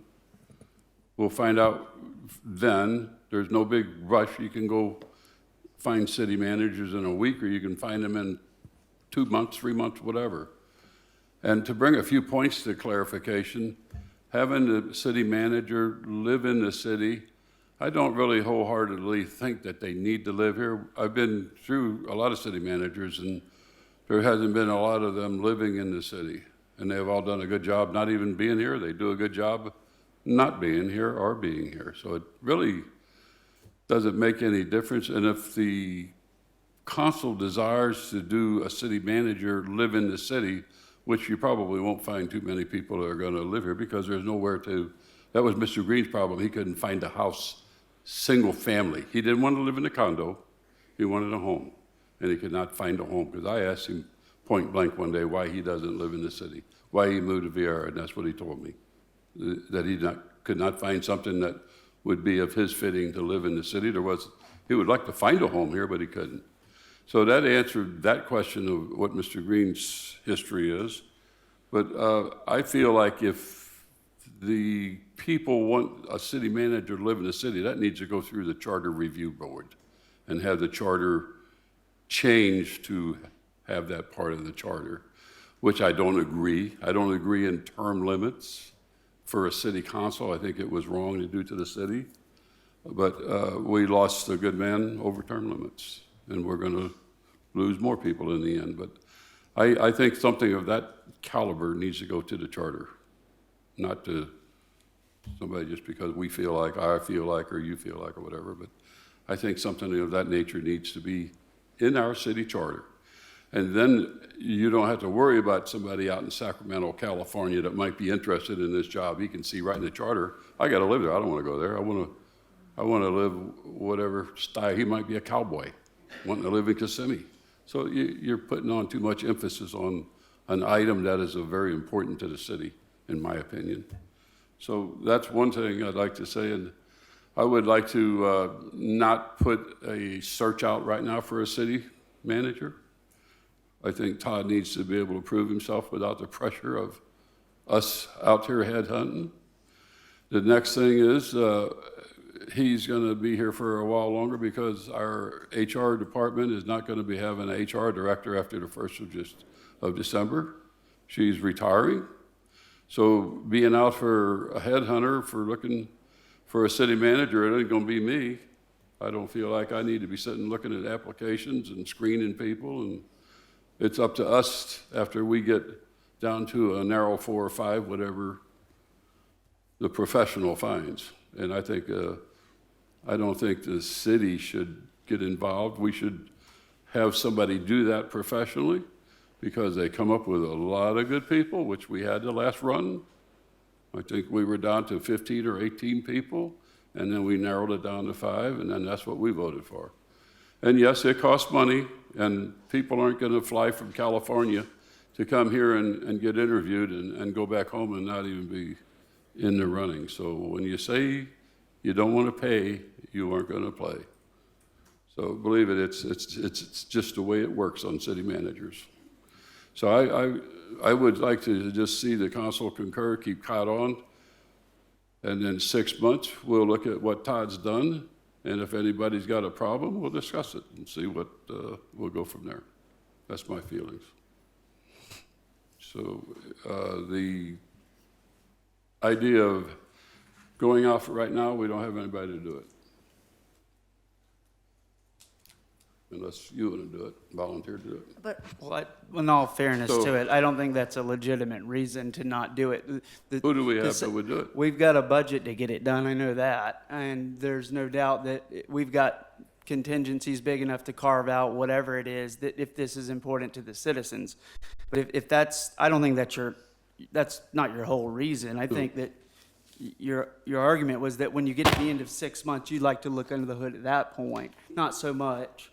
And I don't think that, I disagree with that, or council, from what I'm getting from you, is that if we pull this back, there's a point to where we get to 6 months, we look down and we say, well, what do we do now? We do need to have a little bit of time.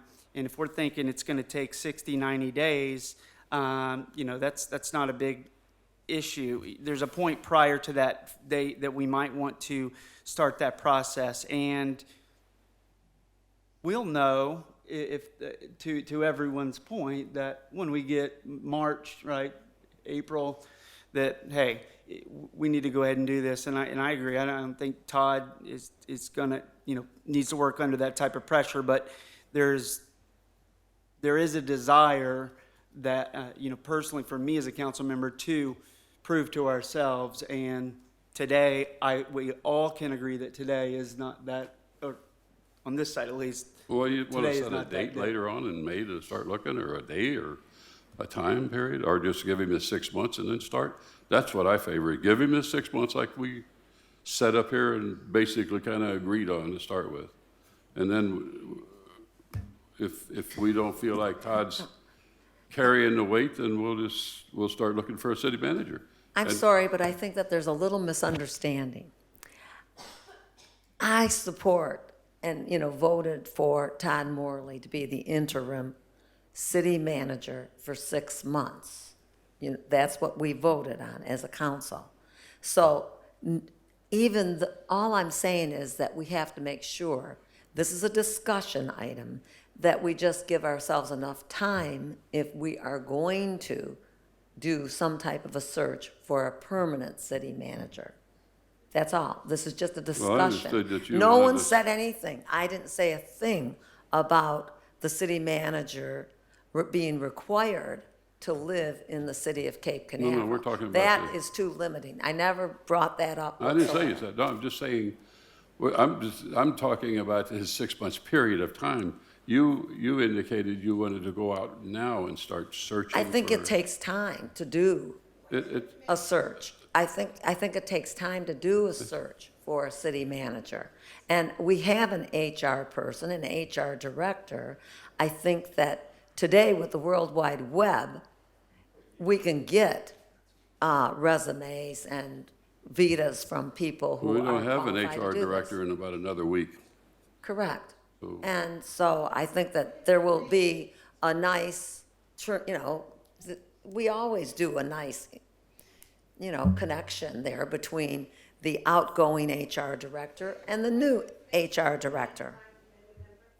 Wait a minute, ma'am, we're discussing something, please. You'll be recognized. But we don't have a HR director December the 9th, she'll be gone. Who's going to be?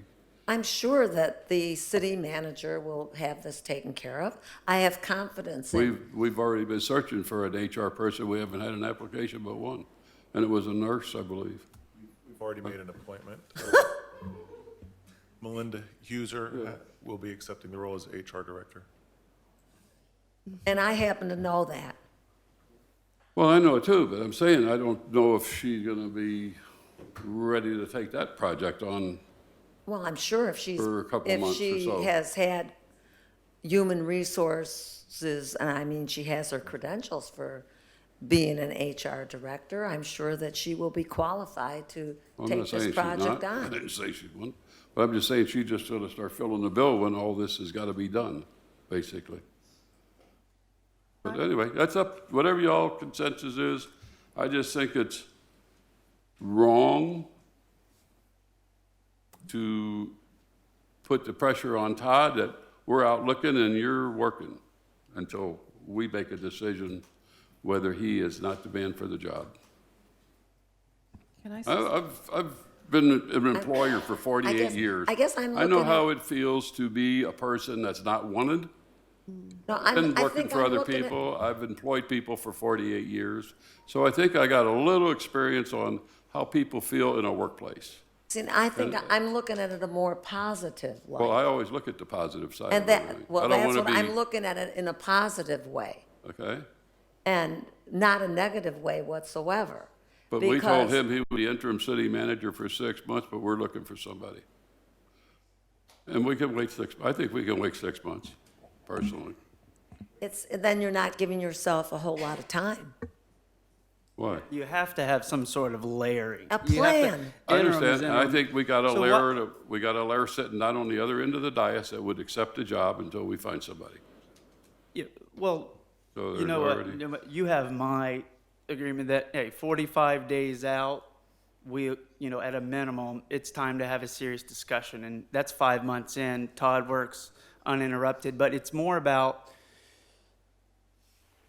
proving to the citizens and to ourselves that Todd, we went out, we found it, and he has stood that test of due diligence. It's in many respects, the procurement, just like we go to an RFP to go out to get to three vendors, well, we contract with the city manager, and we go out, and at minimum, we should go through a due diligence process. And Those three RFPs aren't working for you, When- right at the time when you're doing this. There's a little difference in thinking Oh, about. yeah, sure they you are. know, If you're under a lawn service contract and then you're gonna go out to RFP, your grass is still getting cut. Because in Todd's getting True, but paid you're under looking for an somebody agreement. different, right? Yeah, but the point it's is, a little different. at 45, 60 days prior, which would be, I think this would end in April, around late February, March, I agree that if we're gonna do it, to wait till Well, the if you very end is set a not the date, right then way. we'll just start then. You just, And we'll if see what happens. Jane has a recommendation, this is obviously something that, Well, you I can have speak to. I have one other comment to make about this. I feel that right now we have an interim city manager who is working without a contract. And this is also to respect our interim city manager, because right now he's working without a contract. So I thought that when he's chosen in 6 months and he has a contract, a firm contract, I think that this is just a fair, just way of treating him. So that's another reason why I'm bringing this up. He'll get a contract in 6 months. Right now, he's accepted the job without the contract. To do it And for 6 I months. think, there's a point too where the trust and confidence works both ways. Well, then, just set a date then, whatever makes y'all happy. But I wouldn't want to be working with that pressure on top of me. I really wouldn't. You make a frown, you make I a know. roll your eyes. No, whatever. I've done it. I wouldn't no, want to be no, no, sitting there I'm knowing that, thinking- well, no, my no, no, bosses I'm- are out looking for No, somebody no, else. I'm thinking, And that's I've been in not that giving him position. his due diligence. So. I've been in that position too, Mayor. Okay. I have Yeah. been there, all right? Mayor. I've had situations in my professional life just exactly like that. So I understand it very well. And it's not meant as a negative, as I said. It's this is a positive. And this is just a discussion, so we can end it right here for today and think about it and maybe bring it up later. We aren't making any decision on it right now. You're the one that brought the thing to the table. So, Mr. Mayor, yes. I think that what I was saying got lost in the shuffle. I was just saying that I think, Todd, I agree with you that we shouldn't do that while he is doing an excellent job. My point is, I think that the citizens have, because of what happened with the other manager, city manager, that they have a bad taste in their mouth, and that we should put out to them, how important is it to you that the city manager live in the city? Because I would like to see Todd have the job. I think he's excellent. He has 18 years of experience. But if we put him in the position and the citizens are mad again, we're right back to where we started. And it's just an opinion poll of the citizens, just to put out there how important. And I think as Todd progresses in his job and meets the citizen and is active in the city at the Street Fest and other events, and people get to know him, and he has an open door policy, that people will see that he is the best one for this position. My point was just to give it to the citizens to say, what do you think? That was, and I agree that working under the I pressure. can probably attest in all the years of me being around. Citizens all want the manager. They want all the employees to live in the city. The employees can't afford. Some of them can't afford to live in the city. The city manager did due diligence to try to find a home in the city.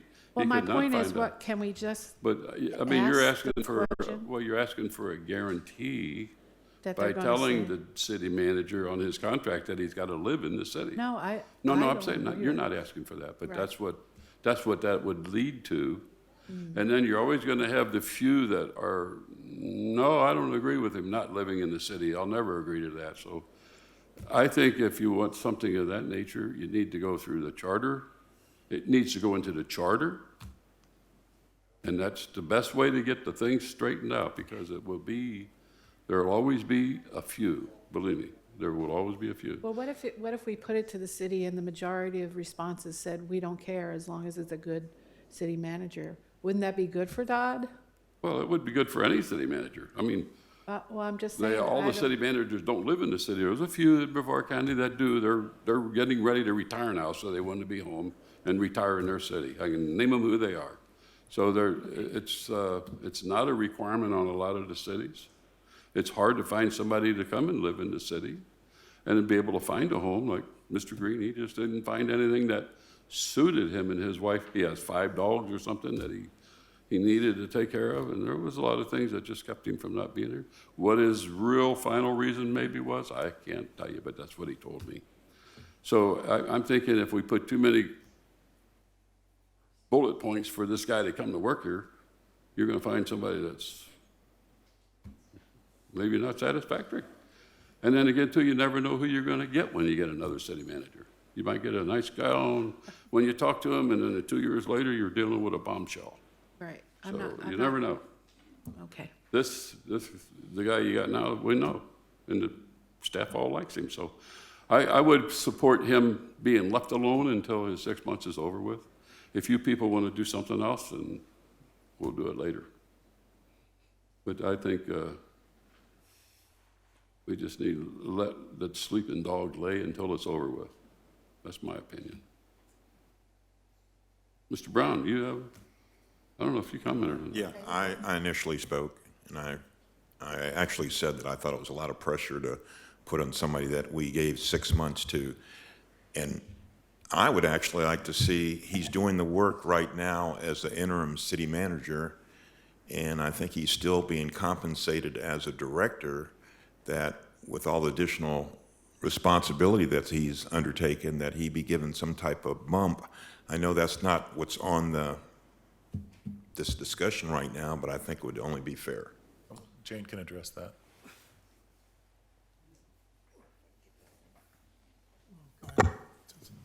He did receive a bump. Oh, I'm sorry, I did not know that. Okay.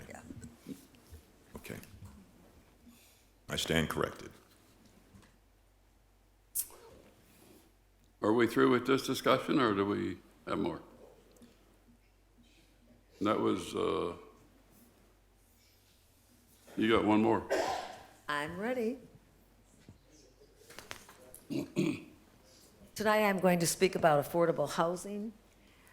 Since 2017, I was appointed to the Space Coast League of Cities. And then I signed up to be on the Transportation Policy Committee because of my interest in improving A1A. And I have sat on this committee and since then, and every year, what I found out about transportation, affordable housing is part of the Transportation Policy Committee through the Florida League of Cities. And every year, I've argued since the very first year that I thought affordable housing should be the first priority because I felt that you can't go over the bridge until you have a roof over your head. And I have to bring up that I have been also president of St. Vincent de Paul at Our Savior's Church. So I know the situation about how some of our residents have a difficult time paying their rent or FPL at times. So I just am going to talk to you briefly about this. More and more cities are getting involved with this subject due to renters battling higher and higher rents, especially in this area. We are only supposed to be paying about 30% of our income in rent. It's near impossible for many to sustain a lifestyle based on low wages in most of our service industries here in Cape Canaveral. Nonprofits have been picking up the tab so that families do not become homeless. Many residents are just one paycheck away.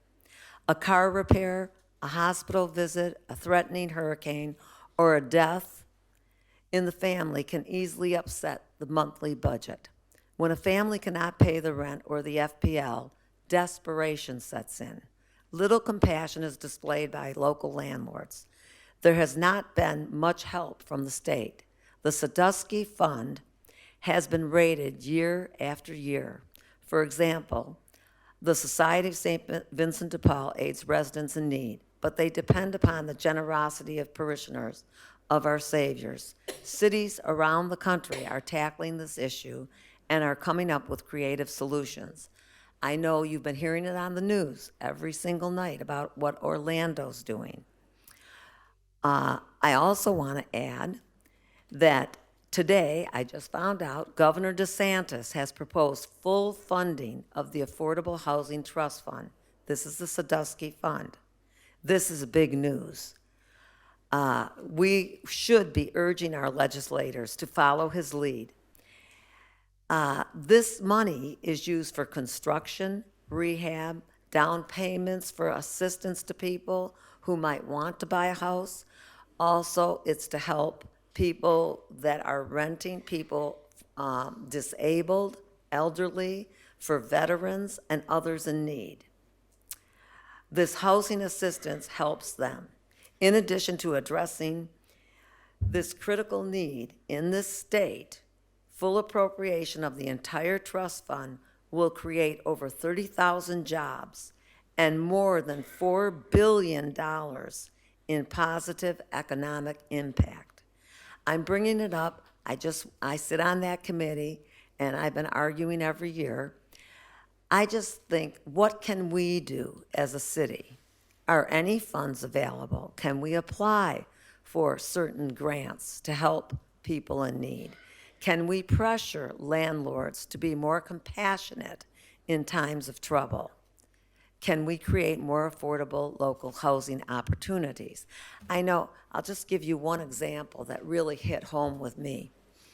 After Hurricane Irma, I had people coming to us at St. Vincent de Paul with their nails chewing all the way down to their skin. During Hurricane Irma, we had mandatory evacuation. People had to pay for gas, lodging, food, and then the rent and FBL comes due, or the water bill. How are they going to pay? They just paid all that money when we had mandatory evacuation.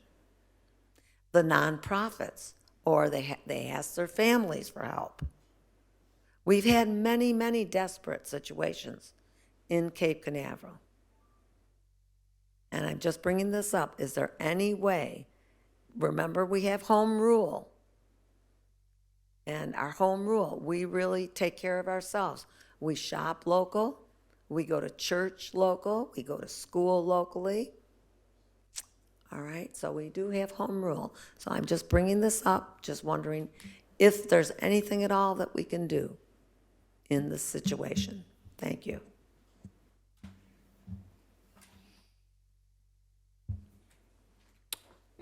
Mr. Mayor, I'd like to comment on this. I was actually happy to see this on the discussion. Thank you for putting it on, because this is something that gets brought up quite a bit to me, and it's a complex issue that there's, I don't think, no silver bullet out there.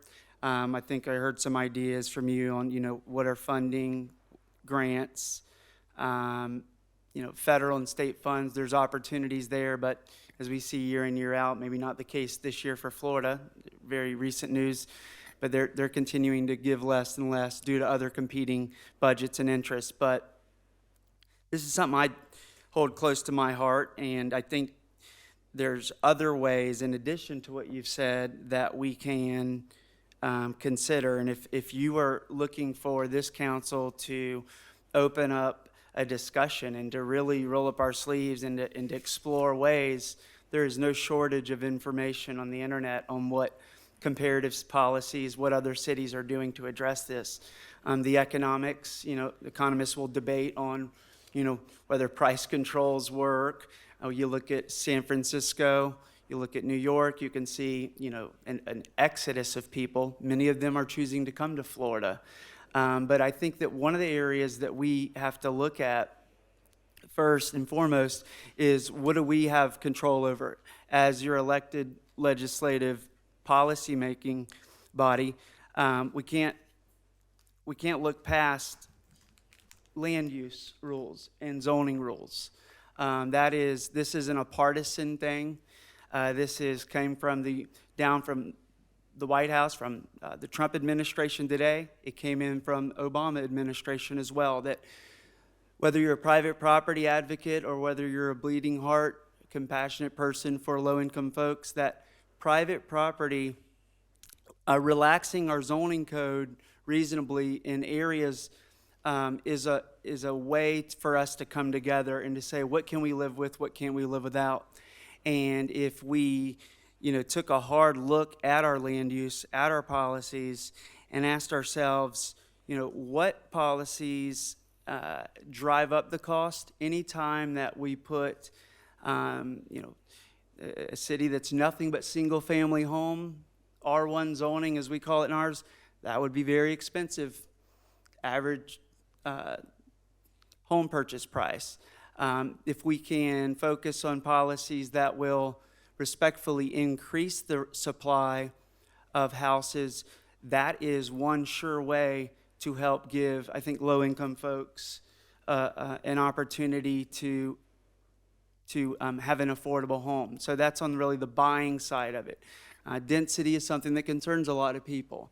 And it's the not in my backyard, NIMBY, as they say. Everyone wants, high-density housing, but do that over there on the other side of the city, not over here. In Cape Canaveral is 1.9 square miles, so we don't have a lot of room to work with. But I be the first one to put my hand in and to say, I will work on this. I've got some ideas that we can look at within our zoning within our land use that can really relax some areas that are driving the cost of homes up. And so we can pat ourselves on the back on what this council and Councilmember Randall's had done. One of the first things that I discovered, thanks to the property appraisers, we weren't taking advantage of an additional exemption for limited income seniors. This is a homestead exemption, so this protects nothing sadder than an elder homeowner who pays off their house, and as the years go by, medical bills tend to come in, and taxes, fees, things start to grow up. They've paid off their house, they have the American dream, and they can't afford to live there. You see some of these in extreme cases up in the Northeast, where taxes, New England specifically, get very high. And so here in Florida, in Cape Canaveral, we got to keep an eye on that as well. And what this exemption did, which this council, Mayor and Mayor Pro Tem and us passed, was it gave an additional $25,000 homestead exemption. This helped a very limited group of low-income seniors within our community. And so that really is about helping low-income seniors stay in their home. But I think the challenge that you're bringing forth is this non-homestead group, a lot of times renters in many respects.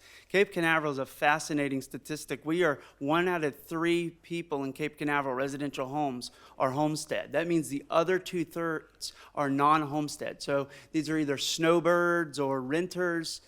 And so that group of folks, you are seeing average rent prices go up. And so I'm ready to take a look at that. And so these exemptions don't necessarily benefit them. But every decision we make here has some sort of indirect effect on somebody's home price. Whether you want to admit it or not, we are spending taxpayer money. Every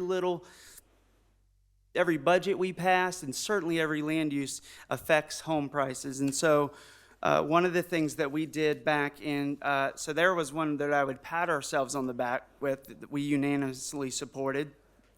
One that I'm not very proud of, that we have an opportunity to give a real-life example of where I think we respectfully got it wrong, was when we passed an ordinance, number 3, 2018, and that ordinance was to set a 20-foot minimum on townhomes here in Cape Canaveral. So for many years, I've got the old agenda packets. Up until 1988, you could have a lot that was essentially a townhome lot. First, let me say this. Single-family homes are always going to be higher cost. So that leaves multifamily and townhomes as the opportunity to get, affordable rent. Everyone doesn't want a big house. We are living the millennials are certainly living in different times. We like to travel more. We don't want all of the stuff, right? We'd rather have a smaller house and go explore. And so we would be okay with a townhome or a small unit. You're seeing an explosion with tiny homes as well. Mm-hmm. But what we did, we have townhouses here in Cape Canaveral. And we noticed that a townhome, I think the one that triggered it, that was built right here on Monroe Avenue, right by the baseball fields. These are beautiful homes that were actually new construction. They were rebuilt. And after it was built, one of the houses on the end ended up being a 12-foot wide townhome.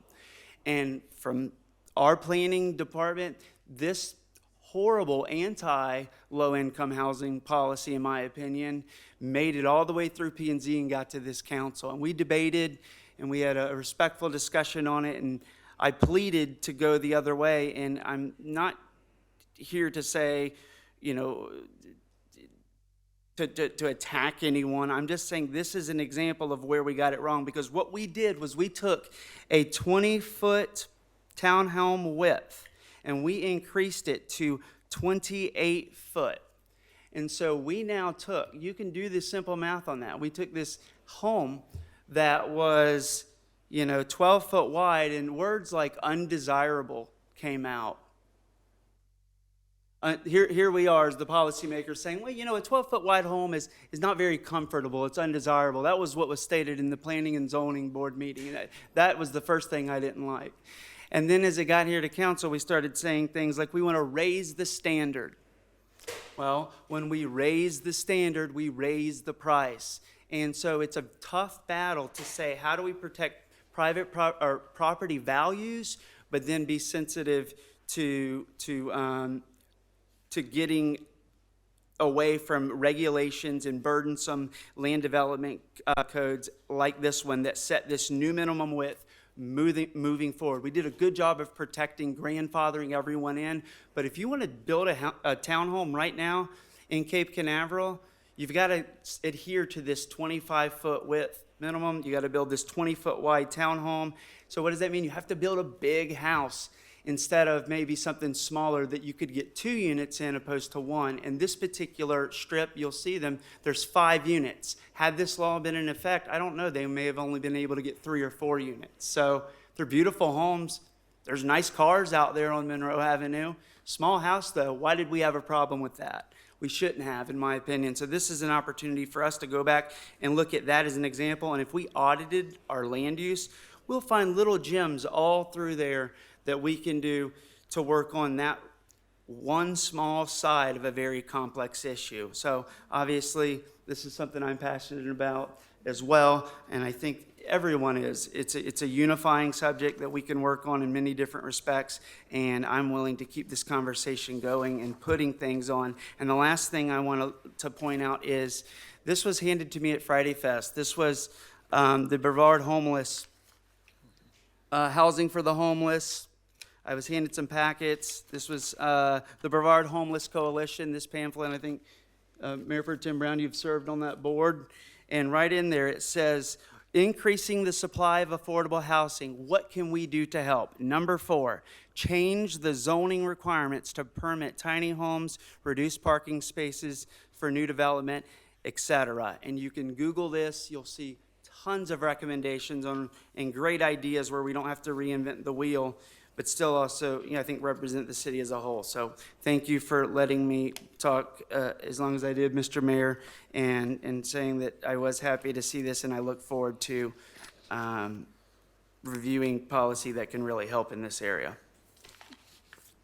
One of my big issues is affordable housing in this city for people that are the working family. We don't have any place for them. But also, remember, a lot of times when you get too cheap, you got bad problems. Just remember that in the back of your head. I'm all for tiny homes. I think it's cool. I think it's neat.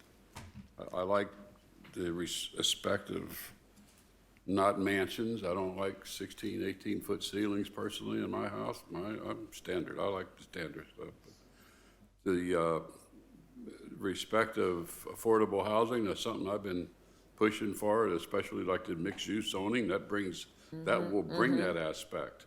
But it's very hard to get these people with this property to sell that property to a developer that can make the number work.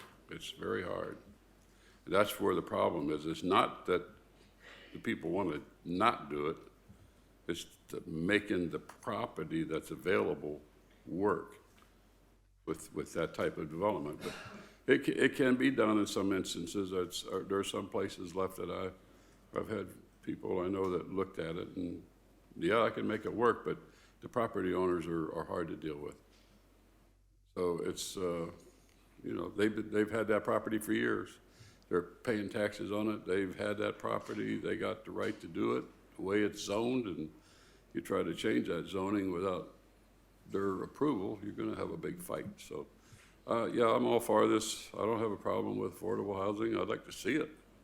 I'd like to see the young 20-year-old with a child working here in the city, that especially comprehensive health, 500 employees, probably a handful live in the city because there was nowhere for them to live. So that's the problem. And I'm all for looking at this, what is. I don't have a problem with it. But I'd like to just keep in mind the fact you get low rent, you got low problems.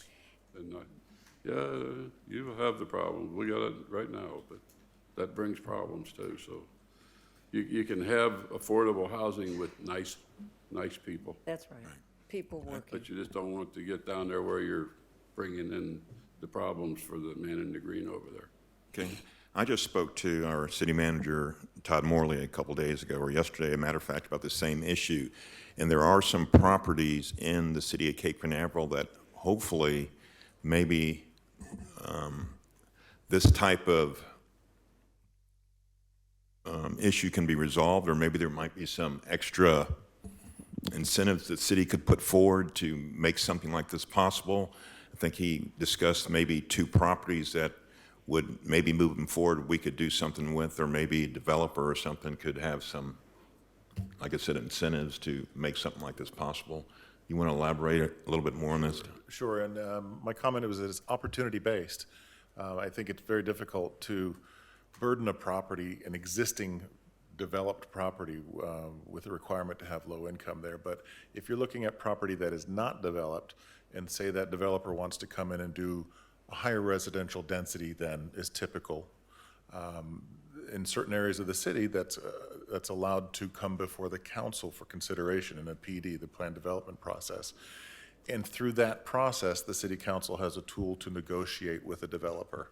Part of that negotiation could potentially include a portion of low-income housing, where they would get in the Section 8 housing, have the vouchers for a portion of that development, so that the overall development can be the way the developer wants, and the return on the investment the developer wants, factoring in a percentage of lower income. So I think that's the way to do it. It's more of the carrot method as you negotiate, and it could be a negotiable point with a developer. And we have a couple properties, and we did talk about it with Mayor Pro Tem and others, that we know are, and Dave Dickey will tell you, that people are making calls and inquiries about this property. Could it possibly be a higher density? So that may be coming our way. It's also sad to see empty buildings that possibly could be used for affordable housing. Affordable housing necessarily is not low income. It's not necessarily low income. It's affordable. Prices are going up, but I think that when a landlord makes a decision to get cable or spectrum, for instance, and then tax on $40 or $50, that's a burden for some people who are living on a fixed income, who may have lived at some of the properties for 40, 45 years. I think the problem comes into the developer, the property. This is the problem. And I've been dealing with a few people on it, and along with Todd.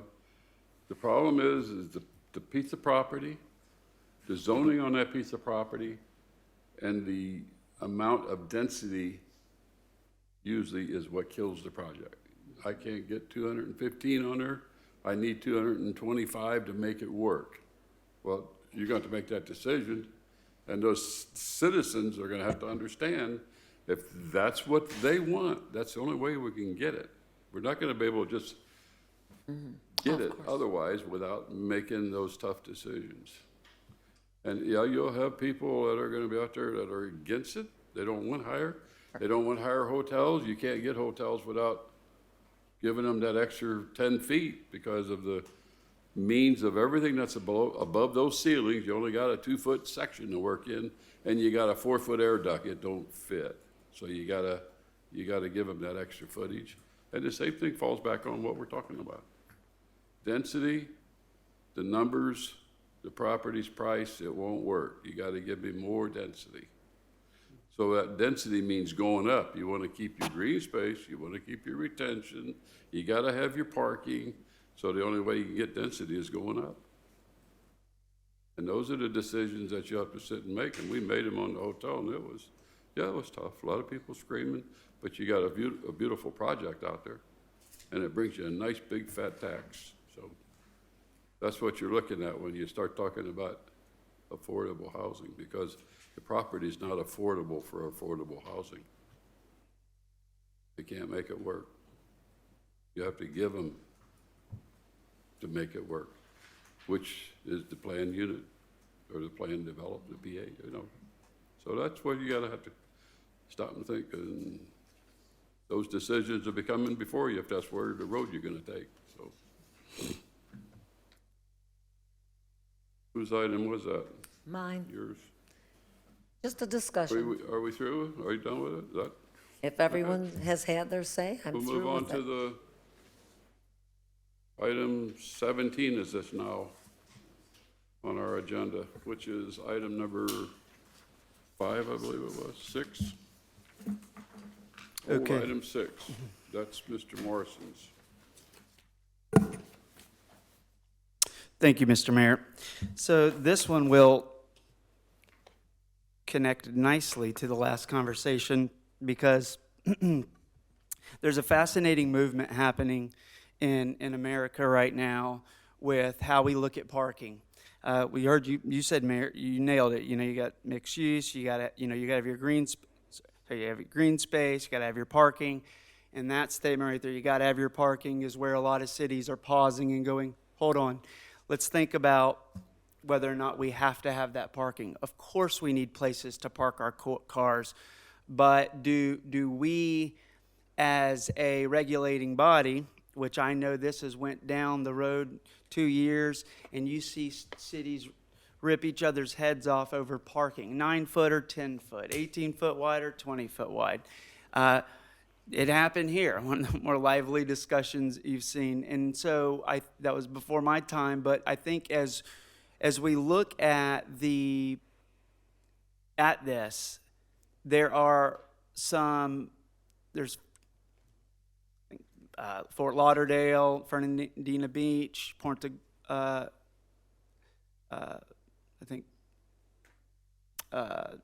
Miami, and a few other. There's 6 cities that have gotten away from these parking minimums, and so that's not the core of what I want to talk about. It is a piece of it, but if we can be open to think about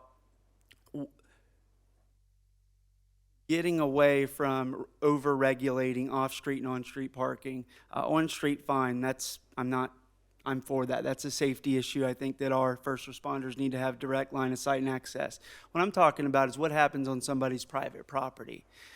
Specifically in the commercial district, we've seen some examples of Jeff Searmans with Southern Charm, who's came in here over some concerns on customers parking on grass. And I remember shortly after there was a slew of photos that were taken of residential properties of a bunch of residents parking on the grass. And to come back to it, after it looks like our code is explicit in the commercial zone, there will be no parking on grass. We define what you can or cannot park on. Has the materials, the dimensions, and that's really what I shared. But over on the residential side, there is certainly a minimum square paved area on what a parking space shall be. But if you notice, people park on the grass because the intent, I think, was to have people park in their space. But if you have an overflow or you want to pull over and park on your grass or rocks, I have a Florida-friendly yard. I park on rocks every once in a while. I'll pull over and you leave a little extra room. It's okay. And so why can't we consider as a council that same concept in the residential or in the commercial district? There are some really cool solutions that we saw in our sustainability plan that came over from Jeff's department and Zach, called green parking. And Anthony's chatted to me about this, our city attorney. And I just want to broaden the conversation of this council and to say, what if you go to the sustainability or the plan that we looked at, essentially green in the middle of the parking spot, some sort of impervious surface or pervious surface, and then on the outside, your wheels, right, will go over an impervious surface, and if you have mobility issues or American ADA accessible, that they can get out and be on hard pavement. But because you take away that middle impervious surface of the parking spot, so if it's a 9 foot or 10 foot wide by 20 foot, that's 200 square feet. The majority of the middle goes green. Some environmentally friendly things are happening. We are slowing the rainwater down. That's a big, big plus for us. The first way to fix the lagoon is to stop putting bad things in it. And so if we can slow that water down, when that rain falls, it's supposed to stay there like it did when the IES ran this. They had their own governments too, and they didn't deal with these types of challenges. But we today, I think, have a really cool opportunity to get out front in Brevard County to do a green parking initiative to get away from the regulations of these minimums on the size and to think about more of the business has a vested interest to design a parking spot that's good for their customer. Ace Hardware is going to want a wider, I'm guessing, you're more than likely going to want a wider parking spot because their clients are likely to maybe drive a pickup truck. Maybe the computer shop, tech shop, the little plaza here says, you know what, if we shave a couple feet off, we're going to do an 8-foot wide spot. We're going to take the risk of not having a F-150 come see us comfortably, and we're going to be able to get a couple extra parking spots. They take that risk.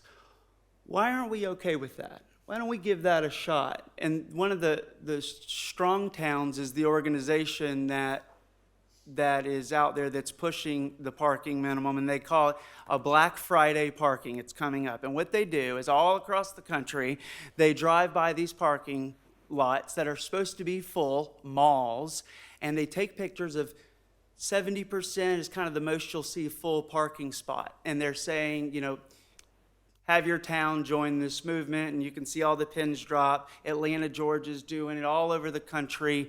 They're getting away, or at least relaxing parking minimums. And it's scary at first, but if you look at how it's working, it really frees up from us, from a regulator standpoint, something that I don't think we should have probably been in the business in. But there's, I think, a compromise that we can consider as a council to say, there's environmental benefits. It lowers the cost of development. If you're a commercial developer, this is very business friendly. If you're going to open up one of your things like in our vision, a shop or something, you don't have to go build this giant, 4-inch thick asphalt or pavement, that you can come in with something lower cost. Maybe we have to accept that parking on grass isn't the worst thing in the world. Maybe it's that thing and it goes, park on grass in Pretty Lagoon or park on pavement and the lagoon we have today. And so we are doing a great job on stormwater retention, but this is another way. We just took $6 million in additional debt for stormwater upgrades. Why? Because all this water is flowing and we're having to control it and divert it, and it's expensive, and I'm proud of what our city's doing. But there's certain areas where rain could fall and stay and where we could get out in front, and that's the core of the argument today, is to say, is this council willing to have staff, Anthony, I'd love to hear our planning and community, Dave Dickey, get in on this and to jump in and to come back with some implementations that I can't take credit for. This was already in the green parking plan, and to say, hey, let's start here and let's try to move towards relaxing our parking regulations of off street. I'm not advocating to park in the street. So that is my pitch, and my hope is that you're allowed to have grass parking, and maybe we would get away from minimum dimensions at some sort. And obviously P&Z is going to have a lot to say here too. So thank you. Well, I live across the street from houses that park on their grass. It's deplorable. They got driveways, but they got 3 and 4 cars, and they park on their grass because they only got room for 2 cars. So I got a house that across the street, has got a trailer on his yard and 3 cars sitting on grass. And he has the 2 strips of concrete running up. That's all he's got. And I live across the street from it, but I just don't look at it when I go outside because it's ugly. It's ugly. And that's what you get when you park on grass. Now, I don't have a problem with pervious parking. There's a lot of pervious means of parking. I don't have a problem with that. I was in on this change when we made this change of parking. Because of everybody parking on the grass, there's a lot of houses in this city that have the 2 strips of concrete that run up their yard. And it's really not an aesthetically looking thing to look at. I don't have a problem with the grass in the middle if it's maintained, which most of it isn't. So you have either you're gonna be looking at a lot of ugly stuff and your code enforcement's gonna be awful busy, one of the two. So it's, Yeah. that's what you gotta look at this stuff. I'm a I big agree. lagoon guy. I've been here since I was a kid. I used to love that river, but it ain't there no more. But we're doing a lot of improvements to keep that water off of there. And with the retention of what we require as far as retaining your own water on your properties, that is very well looked at in the city.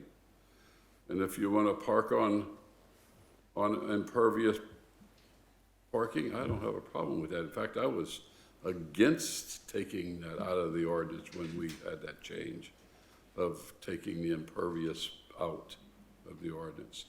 Now there's part of it back in there again, which is good. And parking on impervious, we made a big area, or not parking, but access into Villages of Seaport off of Harbor Drive is all impervious pavement with grass. And it's maintained because of the maintenance of it that we have to do to make it look like a lawn, but it's actually pervious paving underneath that, which is the pervious paving brick. They're bricks that are like 8-10 inches thick or whatever they were. And the fire trucks, we put them in so the fire truck could get access from Harbor Drive to Villages of Seaport through that distance right across through there. And it looks very good. I don't have a problem with all that if it's maintained and kept. But just to say parking on grass, you're gonna get a problem with me on that one because I think it's a horrible sight. There are some people that park on their grass and they keep their yard nice, but when you got people that use it just for a parking lot 24 hours a day and the cars don't move, you got dead space underneath it, you got weeds growing up around it, and it's just don't look good. Take a drive down my street and look across the street from my house. I live across the street from it. I don't say too much about it. I just figure that's the way that guy wants to live. Maybe one day he'll move and somebody will clean the mess up. But that's all over the city like that. Okay, is that what, Councilman Morrison, is that what you want? That you want people, if they have property on their individual property, to be able to park anywhere on the grass? Is that your contention? A good question. I'm not I'm saying that I'm the opposite of the Mayor Pro Tem Brown.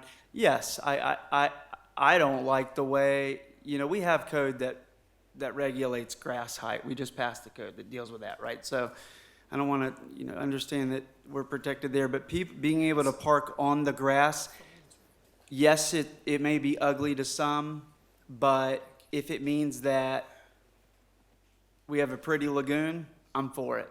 If it means that now you can develop a house with a green parking that is maintained and that house is a lower cost to develop because you don't got to come in with a big slab of concrete and you don't have to have, stormwater now because it's not flowing or it passes those, and it means more affordable housing because it lowers development costs. Yeah, I'm for that. So yes, it's a good question to put back on me because it's something that I'm obviously not 100% for, but I do feel that there's a compromise somewhere in our policy. It's a little onerous with it. And we've got things, permeable paving, bricks, pavestone. So I don't want the citizens or this council to hear, you can read them right there. There are, but those are costly, and to where grass parking in the commercial zone would be the specific thing that I would be okay with that. And I think that businesses, I think businesses will still choose to pave their lot. And I just went to Massachusetts. They have an impervious surface tax. Every square foot of tax, it's Millis, Massachusetts. They're hitting you. I am not suggesting that. That's the other way. but that's how serious they're taking it. I'm saying that you can pave a way, but you also don't have to pave. So, yes, sir.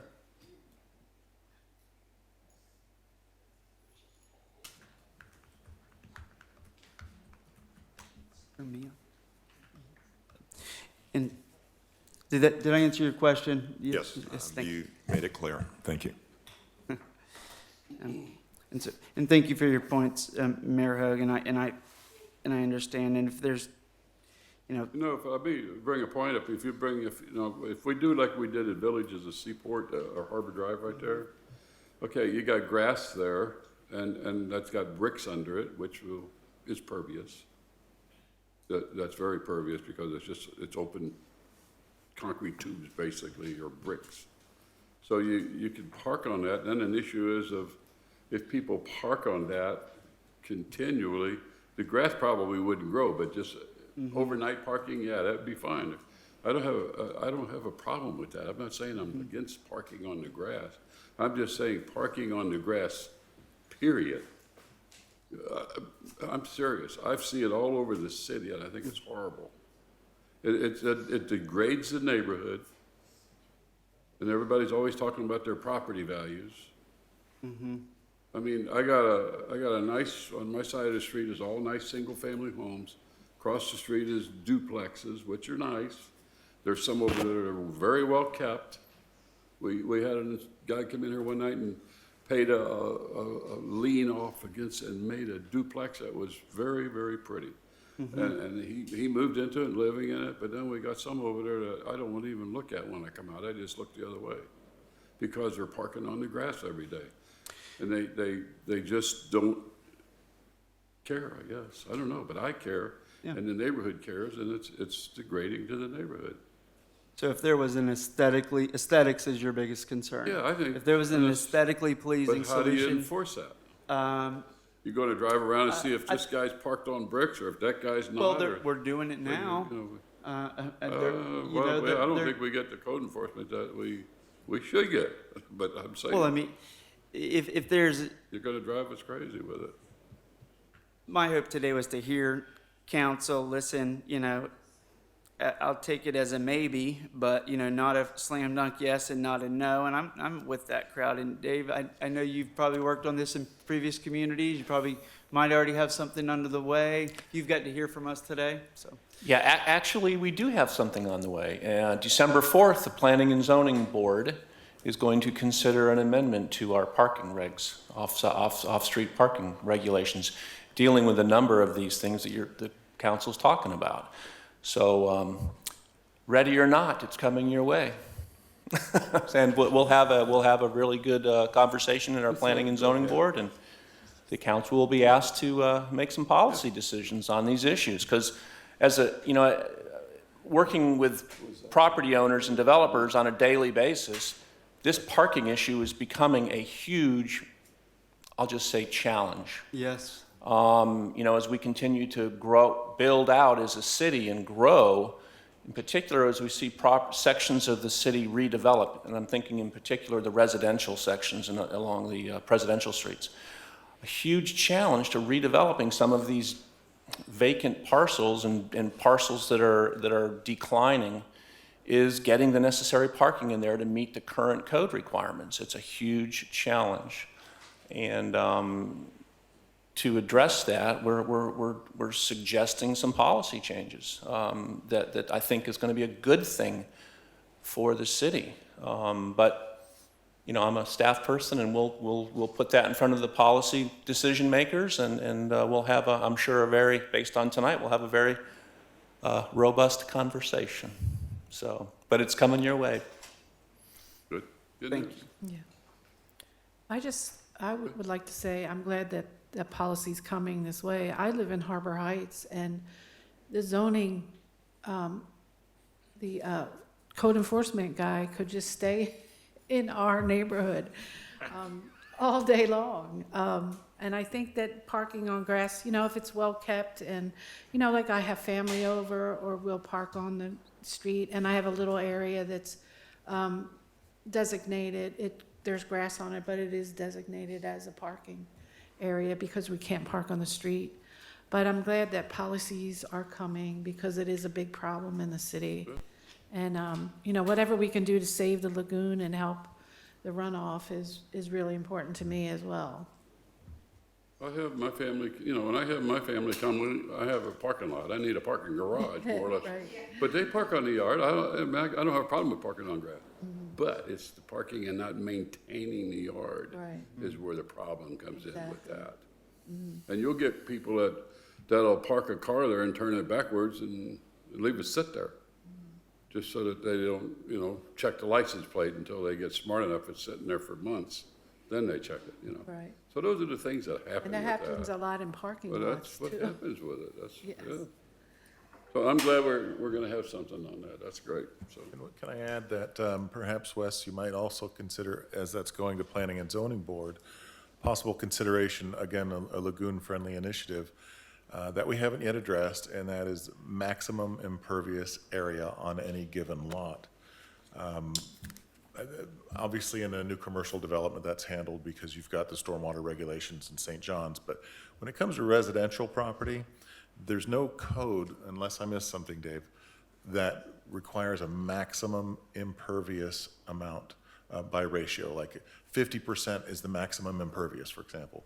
I'm pulling that number out of thin air. But we do have a code that talks about the maximum building area, how big the building can be. But we know there's a lot more impervious things besides buildings, and concrete is a good example. So I think it might be a healthy discussion to talk about a maximum impervious ratio on residential property, if there's desire from the council to have that included in these discussions. Yep. I think that all ideas are good, you know, just want to not get in a hurry, do what's right, and in no way is this a rush, you know, it's. It would be nice if the whole place, except for the footprint of the house, would be impervious. You know, if you could figure that out with all impervious paving, it'd be great. We The might grass come up with along. perhaps some supplemental alternative parking regulations that perhaps put a nice border around it, but it's very pervious. Exactly. That kind That's, of a I think, thing. what Anthony was talking to me about, and so, you know, December 4th is the meeting for PNC, okay. Well, that'd be a nice Christmas present coming our way, so thank you. Look forward to looking at it, and I don't have anything else. Thank you very much for engaging, and I'll send my ideas off to you, Dave, if that's okay, Todd. Thank you.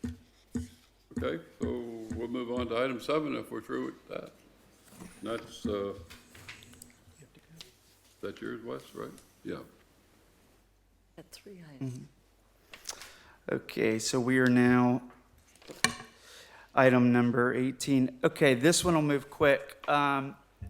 State of Florida recently passed the law, I think we've got here is 219-131, statewide, and cities where really felt like our hands were cuffed on these telecommunication and wireless facilities, cell phone towers, that essentially anywhere in these certain areas right away, they can, or easements, they can come in and drop a cell phone tower. And I believe the first one may happen in Harbor Heights. And if so, the thought here was our hands are tied, but wherever there's an area of gray, an area that we can optimize, if we can take state law and say, how do we adapt our policies to this to give the citizens who are going to be impacted by this? It's all fun and games until it pops up in your backyard. And when you look out and there's a big cell phone tower there, I think that I learned quickly that the folks in Harbor Heights had a lot to say. I did receive a letter from one of them who spoke on a lot of their behalf and who's been very outspoken on the issue. And I said, well, you know, this one's behind us, but what can we do to move forward? And I'll just read his last paragraph here. He says, he tied in the mission beautifully, and he said that we strongly believe that in being brought into the conversation, we can help void problems like a current placement suggested that will install a cell phone tower in the middle of a gate that is used for an easement to a citizen's property or on top of an endangered species tortoise nest, which that would have more than just an environmental impact, but financial fallout as the cell tower permit and application process would have to start over again or be delayed in a legal proceeding, causing delays in the intent of delivering these new technologies in a timely manner and for the price that is cost-effective and responsible. This is kind of a segment, I'll submit this to Mia for public record so we can have, but he's saying the citizens, can we put in our policies an opportunity for the citizens to come in and be involved and to speak up about it? And I think, Todd, you and I had met on this. You had I don't know if it was your idea or one, of saying, can we work in a board review on these that gives the citizens a chance to come in and to say, during the negotiation period, I think it's called under state law, Dave, here's what we want. We don't want it over here, and you get a chance to listen to them and to hear what that particular group done. I know you did your best to represent what you think was in the interest of the city, and I felt like, whoa, I couldn't imagine being you getting bombarded with, inquiries about it happening. And I said, moving forward, even if we improve one line in our ordinances to give citizens a chance to speak up. So the idea is, can we work in a workshop? Can we work in just a P&Z, a hearing that where it gets presented with some slides, formally bring everyone together right here, and in that way, that's their opportunity to speak up, and then take advantage of that negotiation period, I think, which gives us 60 more days. Basically, the clock starts when a permit is applied for, and within a certain amount of time, you have to have a reason to deny these applications or this thing's going up. And so if we don't get out in front of it and say, hey, here's what we want for our cities, we heard aesthetics tonight, here's what's important to this particular neighborhood or wherever it's going, that was the idea. If council believes that staff might be able to have an idea to work in a way for it to come at least to the P&Z, and even if it's not tied to the board, just a public opportunity for those citizens who are going to be impacted by that cell phone tower to be notified and to go and attend and to speak up at it. That was the thought. Very disheartening. Home rule, right? We don't have a lot to say here in this particular situation, but I think every city's trying to figure out what can we do, and that was the idea here. So thank you. I was going to ask Anthony, on a situation like this, will they actually meet with the citizens? I mean, Verizon, and I think Verizon was the one that is going to put that tower in. Is there an opportunity to actually sit down on a face-to-face basis and meet with them and discuss some of these issues besides just having a letter or a group of citizens getting together without their representative from Verizon actually being there? Do they afford us that opportunity is what I'm trying to say. Well, there's a provision in the new act that was adopted recently by the legislature where we cannot even provide public notice. So, I mean, the way I understand the comment, is there any possibility under the act to at least require a public viewing of an application for a utility pole for small wireless facilities? The councilman is correct. There's a very short time frame in which a decision has to be made, and there's very, very strict and limited criteria on which the city has to make a final decision. I mean, I could go back and look at the act with David a little bit more and see if that's even a possibility. But there's very limited maneuverability for a municipality, and I know when this utility pole application was submitted, and it's not a cell tower, it's a utility pole, was submitted, the staff put out detailed information to the neighborhood just to try to get some information out there to educate the public as to the new law that went into effect in July. So, I'd like to add, I think that could be interpreted, if you were looking we were not allowed to even do that. We were disseminating information about the application. If you were strictly reading the language in that new law, and I know you guys are getting tired of hearing me say this, but our hands are really tied. My reading of it is we can't send out information. We can't require the applicant to hold meetings. We certainly can't hold meetings.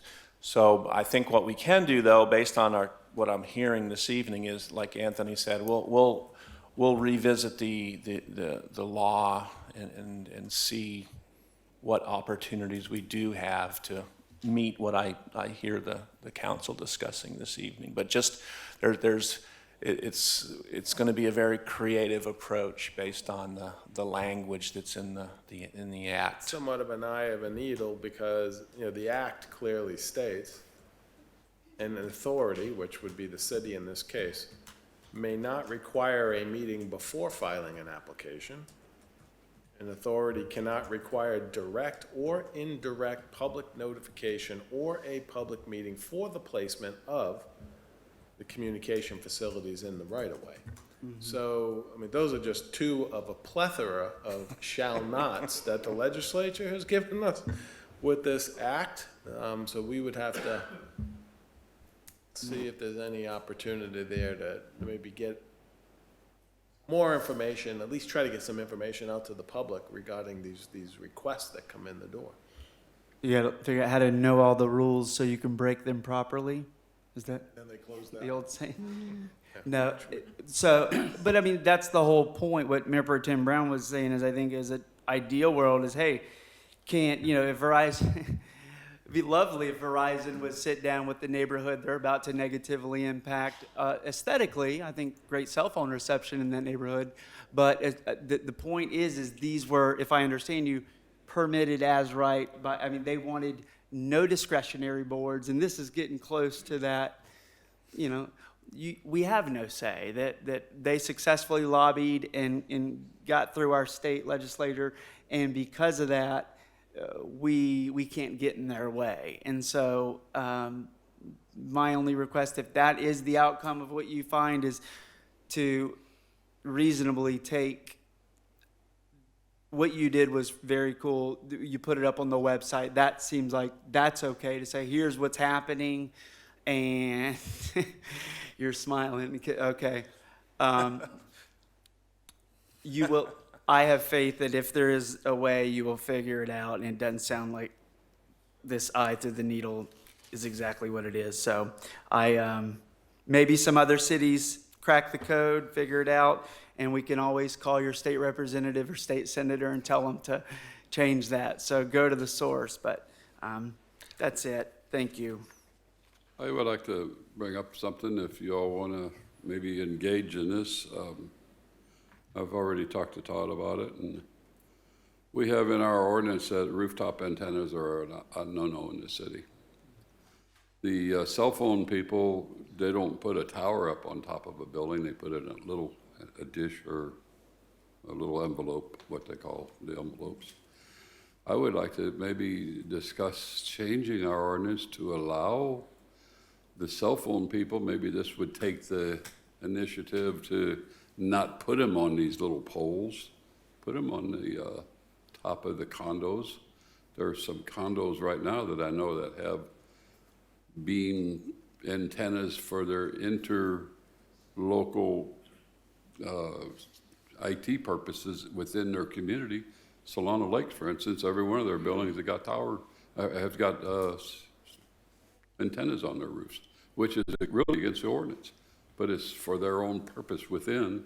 But I think something of this nature would be an incentive to these people to put these things on top of the condos, especially maybe along the ocean and down in the areas where they would be apropos for them to put a tower and not put up a telephone or a cell phone tower. And the condominiums would be able to lease space off of their roofstone. So that's something to think about. And maybe it would give the cell phone tower people more of a, that's a better height and they got a clear shot across the city to the cell phone towers that are over on the island and on the bridges where you see the little towers on the bridges. So it's something to think about. Maybe that would get them to not put them in the people's backyards. Because it's been on our ordinance for a long time that we've had that it prohibited antennas on the roof. You got the communicable people or the, whatever you call them, the dish, satellite dishes, they got antennas up. Those were really out of the ordinance at one time, but they're back. So it kind of keeps that tower off of the properties. It would be. Yeah, I think that's, if from their perspective is from an operations and maintenance standpoint, you can take care of it right there on the ground on public property. You don't need the premises of a private condo. But if the reception is that much better, is what they're looking for. And there is some sort of vested interest, we lease roof spaces in Massachusetts exactly as the mayor's talking about. We lease roof space to put solar panels on. It's the same business model here in Florida that you could lease, and so there'd have maybe the city'd have to get involved in some way. So I think if there's something there, that would certainly be a win. I wouldn't have a problem with it. Put them on City Hall. Just put one up there. If it keeps the pole from somebody's backyard. Mm-hmm. So it's Yeah. something we can discuss. That's actually a last minute good little. So when the event a proposal comes, we shall know our public property opportunities as secondary options. I think that would be fantastic. Yeah, how it was described to us, and that is a great idea. I think the challenge we'll face with implementing that is because how it was described to us was these telecommunication, these utility poles work in tandem with the antennas that you see on buildings and on towers. So it's really not this new 5G that's coming out that they're rolling out now. It's not an either these higher antennas or these more of these utility poles, that they work in tandem. So they want both, because the smaller utility poles can focus in a much smaller area versus the ones that are up on buildings. Like Satellite Beach Maybe. has got them down there. You see them on the tops of the condos there. Yeah, another thing that the act does that ties our hands is, when these are being located, these facilities, they have RF, radio frequency maps that show where they need them. And I used to work in this business. I used to be one of these guys in the telecommunication business that would, I know, I'm not a good guy. I'd go out and I would tie up property for these antennas. And I would always get a map from the RF engineers saying, okay, we need an antenna in this area. And they would give me a search ring. And I'd go out, and if I could find something in that search ring, that'd be great. Well, when Verizon proposed this facility, I said, I'd like to see your search ring. Well, the act does not allow the city to request that information anymore. So we're basically operating in the dark. Is what I'm saying. We cannot have them prove to us what their need is. And so it's, and I don't want to be raining on anybody's parade. I'm just trying to give you the facts and kind of the environment that we're working in. It's a very challenging situation. But I think, I haven't looked at the code in a while, but I just pulled it up. I think antennas are permitted on existing commercial, industrial, professional, institutional, or multifamily structures of 8 or more dwelling units administratively. Under the code, it could be, they can't exceed 30 feet above the highest point of the structure, but I think antennas might be allowed. And then some small wireless facilities do locate on buildings, no doubt about it. But another thing to keep in mind is the legislature gave a freebie. They gave the free use of basically the free use of public rights of way to these telecommunication providers. The city cannot lease the right-of-way space and charge a lease payment. Whereas if they were to go on some private building and homeowners association would, I'm sure, try to negotiate a lease payment for the installation of some antenna. So we're actually, would possibly might be better reception, and it might be worth it to put it on maybe a higher building, for sure, no doubt about it, but it'd probably be a more costly proposition for the communication provider than locating in a utility right-of-way, public right-of-way. I have a question, and I'm reading this, and Anthony, you probably could help me understand this. On page 7, it says, in addition to any other notice requirements, a municipality must provide the Secretary of State at least 10 days prior to consideration on the first reading notice of a proposed ordinance governing a telecommunication company placing or maintaining telecommunication facilities on roads or rights of way. Does that mean if we had an ordinance that I'm just trying to figure out, if we had an ordinance that didn't allow communications, what did we have this Secretary of State? If we turned in a notice prior to 10 days before the first notices of what was happening, would that? Can you explain that to me? Yeah. Let's see if I can read this real quick. There is an opportunity for municipalities and counties to adopt certain standards for the regulation of these small wireless facilities. There's a very narrow scope where the regulations can be adopted. I read this to mean that in the event that a municipality went down that route, we're required to provide notice to the Secretary of State prior to first reading of that ordinance. So, not only did the legislature adopt regulations, to the extent that municipalities use the limited authority they have, the state wants to know about it. So they're getting, that's why that notice requirement is in. That's how I read it. Oh, I gotcha. Okay. Well, that would be great to take advantage of that. Well, that's something David and I have been talking about. Some of the areas have to do with, like requiring concealment of antennas.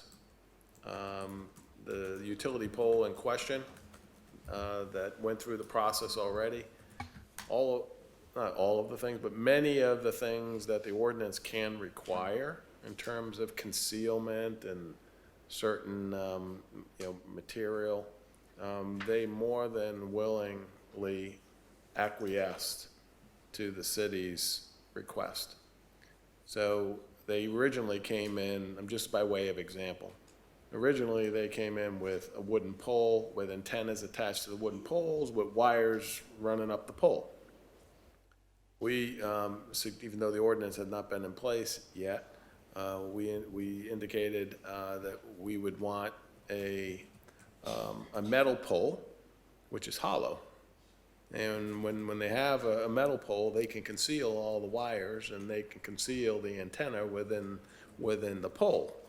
So that's one example of how they acquiesced, and that's like one of the areas where we would actually put in an ordinance, requiring concealment rather than exterior antennas and wires all over the place.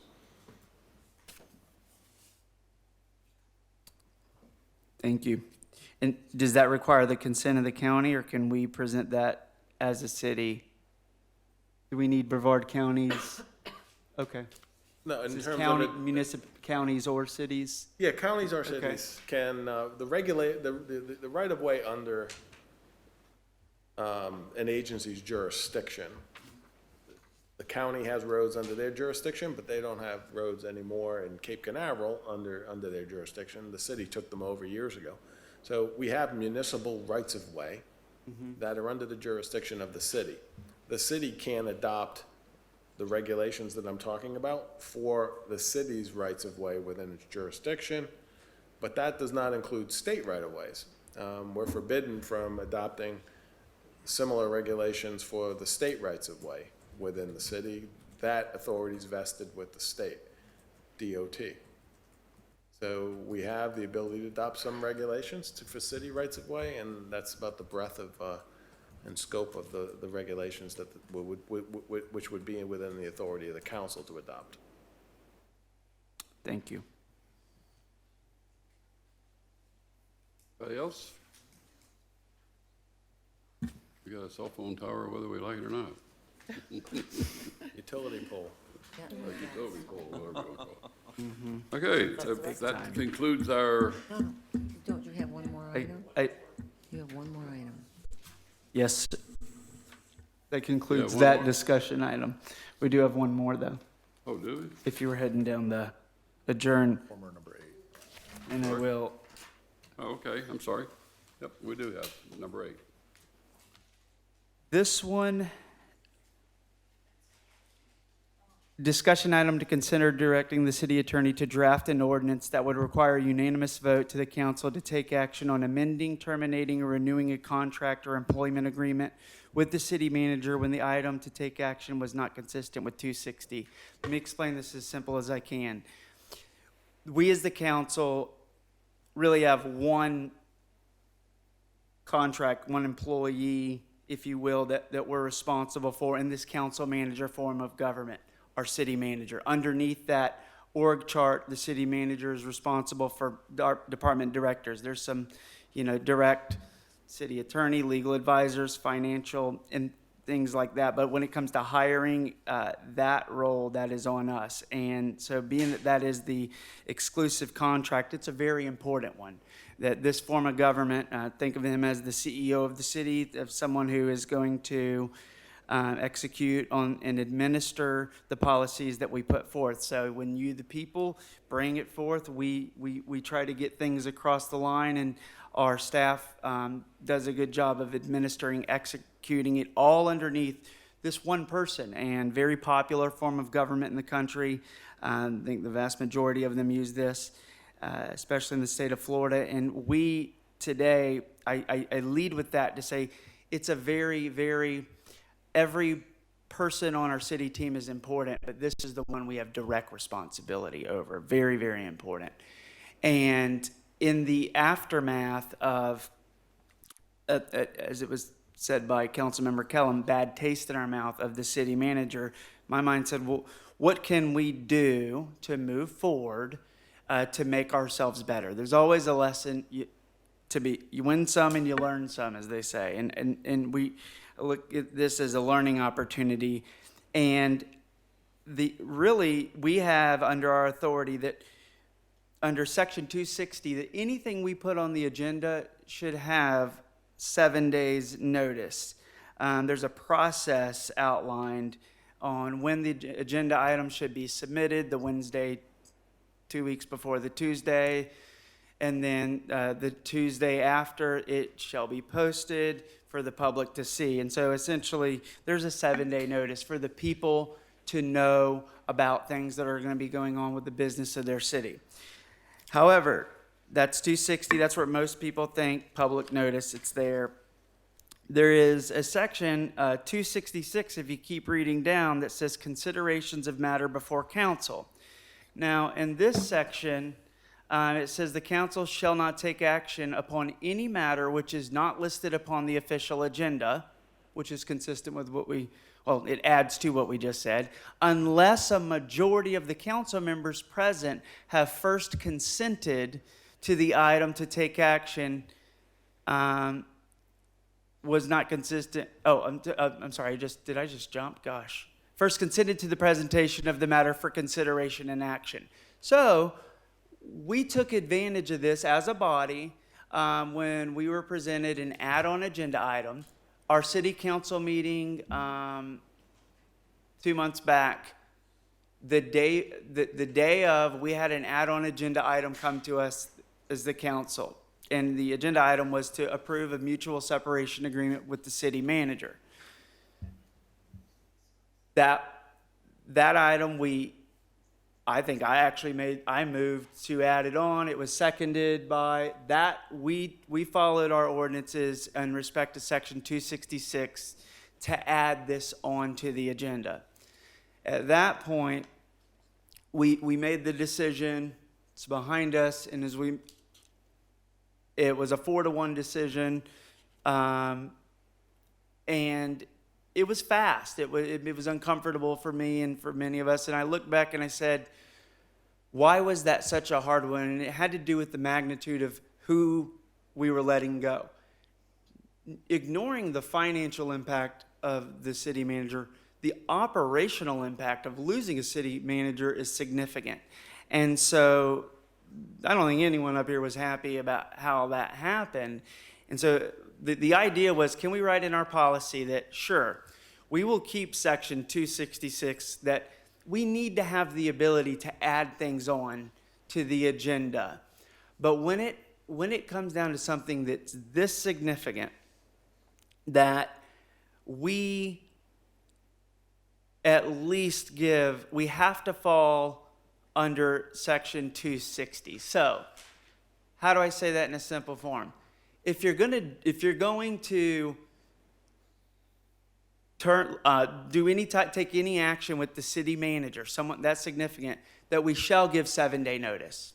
Another way to say that is anything that I can think of with the city manager should be able to wait at least 1 week. Let's go back to that situation. The mayor, city manager met on a Monday. The next day we voted on it. Could we have, the mayor met on the Monday, the next day or that day, it goes out as public notice, and then the following, it would have been, I guess, the Wednesday, we would have had a special council meeting for that one agenda item alone. So when it comes to a significant matter like the city manager, if we could have done that over, if this policy, what I'm proposing, was in place, it would have went, hey, it's time to go. So tomorrow, because this is a city manager related item, we can't add this onto the agenda item. And therefore, we'll need to take action in a week and see if we wanted to approve the mutual separation agreement. So in that case, it would have been noticed on Tuesday. We would have met probably the Wednesday, or noticed on whatever the 7-day period is. That was the idea, is to say anything like that can wait 7 days. I'm sure there's blind spots in this, but the disgruntled, the bad taste, to take it full circle, was because it was the city manager, many citizens felt they should have known. Whether they agree with the decision or not is irrelevant, and I agree with that. I said, you really should have known. It was the city manager. That's a very important person that we have a responsibility of overseeing. And so what I wanted to talk with council about here was to say, maybe that way I'm saying it's not right, but if staff could work on drafting up something that gives us the ability to maintain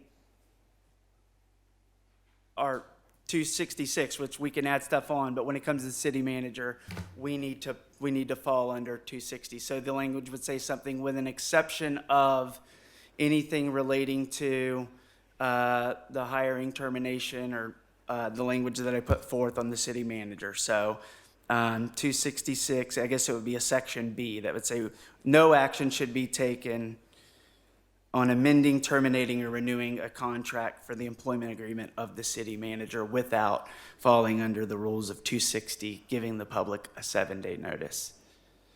That's my ask, and I'd love to hear your thoughts.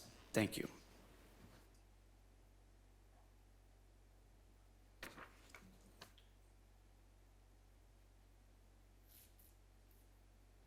Anybody else have any thoughts on that? I believe it's important. I know the way it was done, the last time was not good. I think even if we had waited 24 hours, the people would have been more, happy with the way things were going. I don't know exactly, I'd have to look into this more, being new. If we actually need it as an ordinance, or maybe it needs to go in the city manager's contract, how that separation would happen if it happened. That's just my thoughts. I'm not going to speak on it other than the fact that I've been on council where the previous city manager, not Mr. Green, the previous city manager was let go that night right there at the meeting, bang, brought up, boom, voted on, gone. So you're asking for the golden egg to be brought to you to discuss it. A lot of times it just don't happen that way. And that last city manager just couldn't happen that way. So that's all I can say. I'm not gonna, I've said it before, I can't say any more about it. It's times when things happen that you don't have 2 days, a week, or 10 days to discuss it. You just don't have that time. Rocky can vouch for, we had our last, Mr. Bennett, Boucher. It was done that night. Nobody on the council knew. Rocky brought up a subject and it was voted on and he was dismissed. That's how quick it all went. The reasons were read. Council voted on it. You're doing the same thing here. You're going to bring it to the council, and if the council wants to not do it, then you may suffer some consequences by not doing it. You have to stop and think about every little dot and T that you're going to put in there. Because when you say, well, we're going to discuss it for 7 days, you might be bringing on more problems than you realize. So that was, you got to look at everything. So I'm just, I agree kind of partly what you're saying on but I don't agree on changing our policy to suit an agreement to sit and discuss somebody that wants to leave. And if you don't let me leave, I'm going to make it real costly on you. So you just got to stop and think about everything you're saying and how you're going to go about doing it. I think you just best leave it alone. And it's brought to the council, and if the council don't agree to do it, then you're either going to have consequences or you won't have consequences. So, you don't have a crystal ball.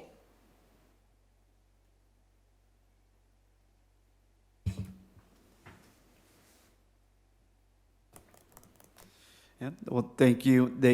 The hope was the consequences and the public lashback was what I was trying to navigate. And I can think of scenarios, I agree with you and think of scenarios of, man, you really do want to be able to take action quickly. And in that case, there may be a way around that. And so the seed's planted, doesn't sound like, no, we don't want to take action tonight. Let's keep it the way it is. But if you think of something, I think this could be a way to improve. And maybe it does end up in a contract like Councilmember Kellum said. And I think that, having, for this role, having the public input that, there were errors. That was a long contract. That was a fast one to read. And I feel like had Anthony had a full week to draft it, it would have been better. And so there's ways that the city would have been in a better shape, in my opinion, as well. And so maybe we'll figure it out one day, but this is as far as I could got with the solution. Obviously not a whole lot of room. So thank you. I just have one other comment. I know I saw a lot on the internet. Yeah, a lot of people had bad feelings over it. I didn't have a secret meeting, as was all over the platforms. I met with closed doors, secret meetings, like there was no lights and a lot of cigar smoke. It didn't take place. Mr. Garganese was in on the conversation, He was present by phone with us, and it wasn't nothing secret about it at all. So I just wanted to clarify that with the public, because I know there was a lot of people mad over it. I saw if lynching was legal, I'd probably be hanging somewhere in my front yard from my oak tree, but there wasn't any secret about it. It was totally above board, and I'm glad I requested Mr. Garganese be present with us when it came about. So he was there by phone, heard every word, and it wasn't secret. And I think what you're asking to do is probably impossible. I don't know. You can go to other cities and see how they work it. It happens. It could happen anytime you're sitting up here on this dais. Somebody could come in with a reason to discharge the person that works for you, and then you vote on it, whether you want to or not. And then, like I say, you better be careful what you're voting on and know what the facts are when you get it. I don't have any more to say about it. I don't want to talk about it no more. Miss Fitz-Domini, are we through? I have somebody in the audience that wants to speak on this. You didn't fill out a card, but we would like for you to do it before you go home. To do it, please, for the record. I have a couple of things I heard tonight that I was a little concerned about. Please come to the mic before you, and give us your name and everything. Lee Visadamini. I have a couple of things that I heard this evening that I was a little concerned about. One thing is, we're talking about affordable housing. You're talking about landlords not in a very nice light. Landlords have to pay taxes, okay? And these taxes are generated by the city. And if you want low-income housing, then you have to give a break to the people that own rental property. When people that own rental property sell rental property, they now have a new mortgage. And some of these houses in our community are old landlords. They could keep the rents at $300, $400, $500. Those people are gone. I know I sold a building and my rent was $650. It is now $1,300. Okay? No, you're not going to get low-income housing people in $1,300. And, you know, I've carried my share of, I'm not going to raise you, I'm not going to raise you. People that own rental property go up 10% across the board. You don't get any discounts, you don't get anything. And some people don't even live in the city, so they don't even get to vote on the property that they own in the city, because you only can vote where you live. Okay, so people that own property in our city cannot vote in our city on the taxes that we impose on them. I also heard that you said you wanted our city manager to live in the city to own property. Well, we have council members that don't own property. And I don't see anybody jumping up and down about that. That rule was changed a while ago by the consensus of one of the boards that sat council boards. We don't all agree with it. We don't jump up and down about it. We move forward. And I'd like to see, as I said earlier this evening, everybody sitting here to bury whatever you have to bury and come with clean heads, because I see a lot of jabbing going on, and I don't think it's productive. And from what I read, that we have offered Todd 6 months to fulfill these duties as city manager. Our city, in the years that I've been here, almost 30 years, we have always hired from within. We went outside. We made a mistake. Let's go back to hiring from within. It has worked in the past. We are 1.9 square miles. Who knows our city best than the people that work in those offices and speak to every person that comes into City Hall? You don't speak to the people coming into City Hall. Unless I call you personally, which I rarely do, I really think that it's a disservice. You've already agreed that you're going to keep him for 6 months. We don't get to vote on Todd staying. You do. You offered him the position for 6 months. if you were gonna say, just do it until I find someone, you'd say, hey, let me stay where I am. You figure it out. You'd still be knocking on his door to figure it out. Well, they- Sorry. Have a nice night. I promise I won't come again. I don't want to be mean, but I'll hear about it. I'll be hearing about it in the morning. We're through with the agenda. Has anybody got anything they want to say? Because we're going to do some quick reports and then we're going to get out of here because it is like way past my bedtime. I just wanted to bring up So, what, we start Oh, down on the I'm end. and sorry. I'm sorry. Here I We- go. You'll get used. All right, we've had a busy month with city elections and everything, and the forum at the library was a full house, I have to say, on 10/19. It'll be nice when we have more space in our multi-generational facility to host such events. Yeah. The next thing, we had the bike and pedestrian accessibility workshop, and the new time was at 6 p.m. There were only 9 people in attendance. It's too bad because it was an excellent presentation emphasizing our number one concern, safety. Kudos to Zach Eicholtz and Stephanie White. Our trunk or treat was a big success again this year. Thank you to Culture and Leisure Services for organizing it. It was much smoother this year with the new arrangement. I got to judge those kids' costumes, which I think is a highlight for me, and it's a heck of a lot of fun.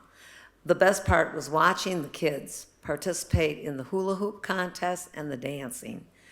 Another thing, I did go to the Space Coast League of Cities, I'm on the board, and I went to the general meeting at Dixie Crossroads. It happened to be on Veterans Day, and the retired Navy officer, Dean Schaff, spoke, and he talked a lot about Sykes Creek and the Brevard Veterans Memorial Center there, and it's always expanding. And I just like to say that that is a great place to take visitors. Another thing, our advocacy team for Space Coast League of Cities, they're working very hard, October, November, December, since the early start date for the legislature, and they have been going back and forth to Tallahassee. And last but not least, I'm on the scholarship committee for Space Coast League of Cities, and that scholarship application is ready if anybody wants to look at that online. I know we had 2 people last year came to the top 5. I was so proud. The sponsors are Waste Pro, Waste Management, and FPL. Thank you. Mr. Mayor, if I may go. Rocky, one final hurrah. Thank you. Yes, sir. Congratulations, Mayor Pro Tem Brown and Councilmember Kellum. Awesome job, Todd. Thank you. I was looking back at the month. There's just a lot of internal meetings and trying to get things done. So thank you for your time and patience working through these things, and Anthony as well, specific one-off issues. No major reports. Thank you. That's it. yes, I had just brought up, I got it wrong, where to bring this up.